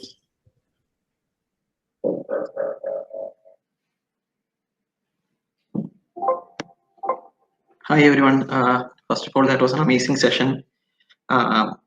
എൻ്റെ പേര് ജോസ്. ഇപ്പൊ പറഞ്ഞ പോലെ ഞാൻ സപ്ലൈ ടീമിൽ വർക്ക് ചെയ്യുന്നു. ആദ്യമായിട്ട് തന്നെ ഈ മീറ്റിംഗിലായിരിക്കാൻ തന്നെ വളരെയേറെ സന്തോഷമുണ്ട്. എൻ്റെ കർത്തവ്യം ഇന്ന് നന്ദി പറയുക എന്നാണ്. അതുകൊണ്ട് ഞാൻ അധികം ദീർഘിപ്പിക്കാതെ തന്നെ അതിലേക്ക് കിടക്കുവാണ്. ആദ്യമായിട്ട് പ്രത്യേകം നന്ദി പറയാനുള്ളത് പവൻരാജ് സാറിനോടാണ്. കാര്യം അദ്ദേഹം, ഞാൻ പ്രത്യേകിച്ച് അദ്ദേഹത്തെ കുറിച്ച് പറയേണ്ട ഒരു ആവശ്യമില്ല. കാര്യം അദ്ദേഹത്തെ നിങ്ങൾക്കൊരു ഇൻഫ്ലുവൻസർ ആയിട്ടും എഡ്യൂക്കേറ്റർ ആയിട്ടും എഴുത്തുകാരനായിട്ടും അറിയാം. ഈ ഫീൽഡിലുള്ള അദ്ദേഹത്തിന്റെ വർക്ക് വളരെ നോട്ടഡ് ആണ്. അതുകൊണ്ട് തന്നെ നിങ്ങൾക്ക് എല്ലാവർക്കും അറിയാവുന്ന വ്യക്തി എന്ന നിലയിലും അദ്ദേഹം നമ്മളോട് കൂടി ഇന്ന് ആയിരുന്ന ഈ സമയത്ത് അദ്ദേഹം പങ്കുവച്ച ആശയങ്ങളും അനുഭവങ്ങളും നമ്മളെ തന്നെ പല മിസ്കോൺസെപ്ഷൻസും അതുപോലെ തന്നെ നമുക്ക് വളരെയേറെ മൂല്യം പകർന്നു നൽകിയ ഒരു സെഷൻ ആയിട്ടാണ് ഞാൻ ഇതിനെ കാണുന്നത്. അപ്പോ സാറിന് ഇവിടെ വന്നതിനും നമ്മളോടൊപ്പം ടൈം സ്പെൻഡ് ചെയ്തതിനും മെറ്റീരിയലിനെ കുറിച്ചും ബ്രാൻഡിനെ കുറിച്ചും അതുപോലെ തന്നെ കോസ്റ്റിംഗ്, വെൻഡേഴ്സിനെ കുറിച്ചും വളരെ ഒരു എലാബറേറ്റ് ആയിട്ടുള്ള ഒരു സെഷൻ ഒരു കമ്പയറബിൾ ബേസിസിൽ എടുത്ത് പല രീതിയിലുള്ള ആശയങ്ങൾ പങ്കുവച്ചതിനും ഞാൻ വളരെയേറെ നന്ദി ഈ അവസരത്തിൽ രേഖപ്പെടുത്തുന്നു. Thank you so much sir. Thank you. ഇനി അടുത്തതായിട്ട് എനിക്ക് പ്രത്യേകം നന്ദി പറയാനുള്ളത് നിങ്ങൾ പാർട്ടിസിപ്പൻസിനോടാണ്. കോളോയുടെ മെയിൻ നെടുന്തൂണെന്ന് പറയുന്നത് എന്നും ഹോം ഓണേഴ്സ് ആണ്, വീട്ടുടമസ്ഥരാണ്. നിങ്ങൾ ഇന്ന് ഇതിൽ പാർട്ടിസിപ്പേറ്റ് ചെയ്ത് നിങ്ങൾക്കുള്ള ജെന്യുവൻ ആയിട്ടുള്ള സംശയങ്ങൾ ഇവിടെ പങ്കുവച്ചപ്പോൾ അത് ഈ മൊത്തം പരിപാടിയുടെ തന്നെ, ഈ മൊത്തം പ്രോഗ്രാമിന്റെ തന്നെ മൂല്യം ഉയർത്താൻ വളരെയേറെ സഹായിച്ചു എന്നാണ് ഞാൻ വിശ്വസിക്കുന്നത്. പലർക്കും നല്ല രീതിയിലുള്ള ആശയങ്ങൾ ഷെയർ ചെയ്ത് കിട്ടാനുള്ള അവസരമായിട്ട് ഇത് മാറി എന്ന് ഞാൻ വിശ്വസിക്കുന്നു. അതുകൊണ്ട് ഇവിടെ ആയിരിക്കുന്നതിലും നിങ്ങളുടെ വിലപ്പെട്ട സമയം നമുക്ക് ഒരുമിച്ച് പങ്കിടാൻ സാധിച്ചതിൽ വളരെയേറെ സന്തോഷം. നിങ്ങളോട് എല്ലാവരോടും ഞാൻ സ്നേഹം നിറഞ്ഞ നന്ദി ആശംസിക്കുന്നു. മൂന്നാമത് എനിക്ക് നന്ദി പറയാനുള്ള കോളോയുടെ ടീമിനോടാണ്, ഓർഗനൈസിംഗ് ടീം. ഞാൻ ആരുടെയും പേരെടുത്ത് പറയുന്നില്ല, പക്ഷെ ഇതിൽ പലരെയും നിങ്ങൾക്ക് അറിയായിരിക്കും. ഹസ്ന, ലാവണ്യ, ടീനു, ആഞ്ജനേയൻ, സ്റ്റെബിൻ, നിങ്ങൾ പലരുമായിട്ട് സംസാരിക്കുന്നുണ്ടാവും. അവരാണ് ഇന്ന് ഈ കാണുന്ന ഈ മീറ്റിംഗ് ഇത്രയും സക്സസ്ഫുൾ ആയിട്ട് ഓർഗനൈസ് ചെയ്യാനും അതിനു വേണ്ട എല്ലാ ഒരുക്കങ്ങൾ ചെയ്യുകയും ഇതിനെ ഇത്രയും സക്സസ് ആക്കി മാറ്റാൻ സഹായിച്ചതും. അതുകൊണ്ട് കോളോയുടെ എല്ലാ ഭാരവാഹികൾക്കും ഞാൻ വളരെയേറെ നന്ദി അർപ്പിച്ചുകൊണ്ട് എന്റെ വാക്കുകൾ ചുരുക്കുന്നു. ഒരിക്കൽ കൂടി എല്ലാവർക്കും നന്ദി പറഞ്ഞുകൊള്ളുന്നു. Thank you so much. Have a great night. See you. Thanks a lot, sir. We can wrap up.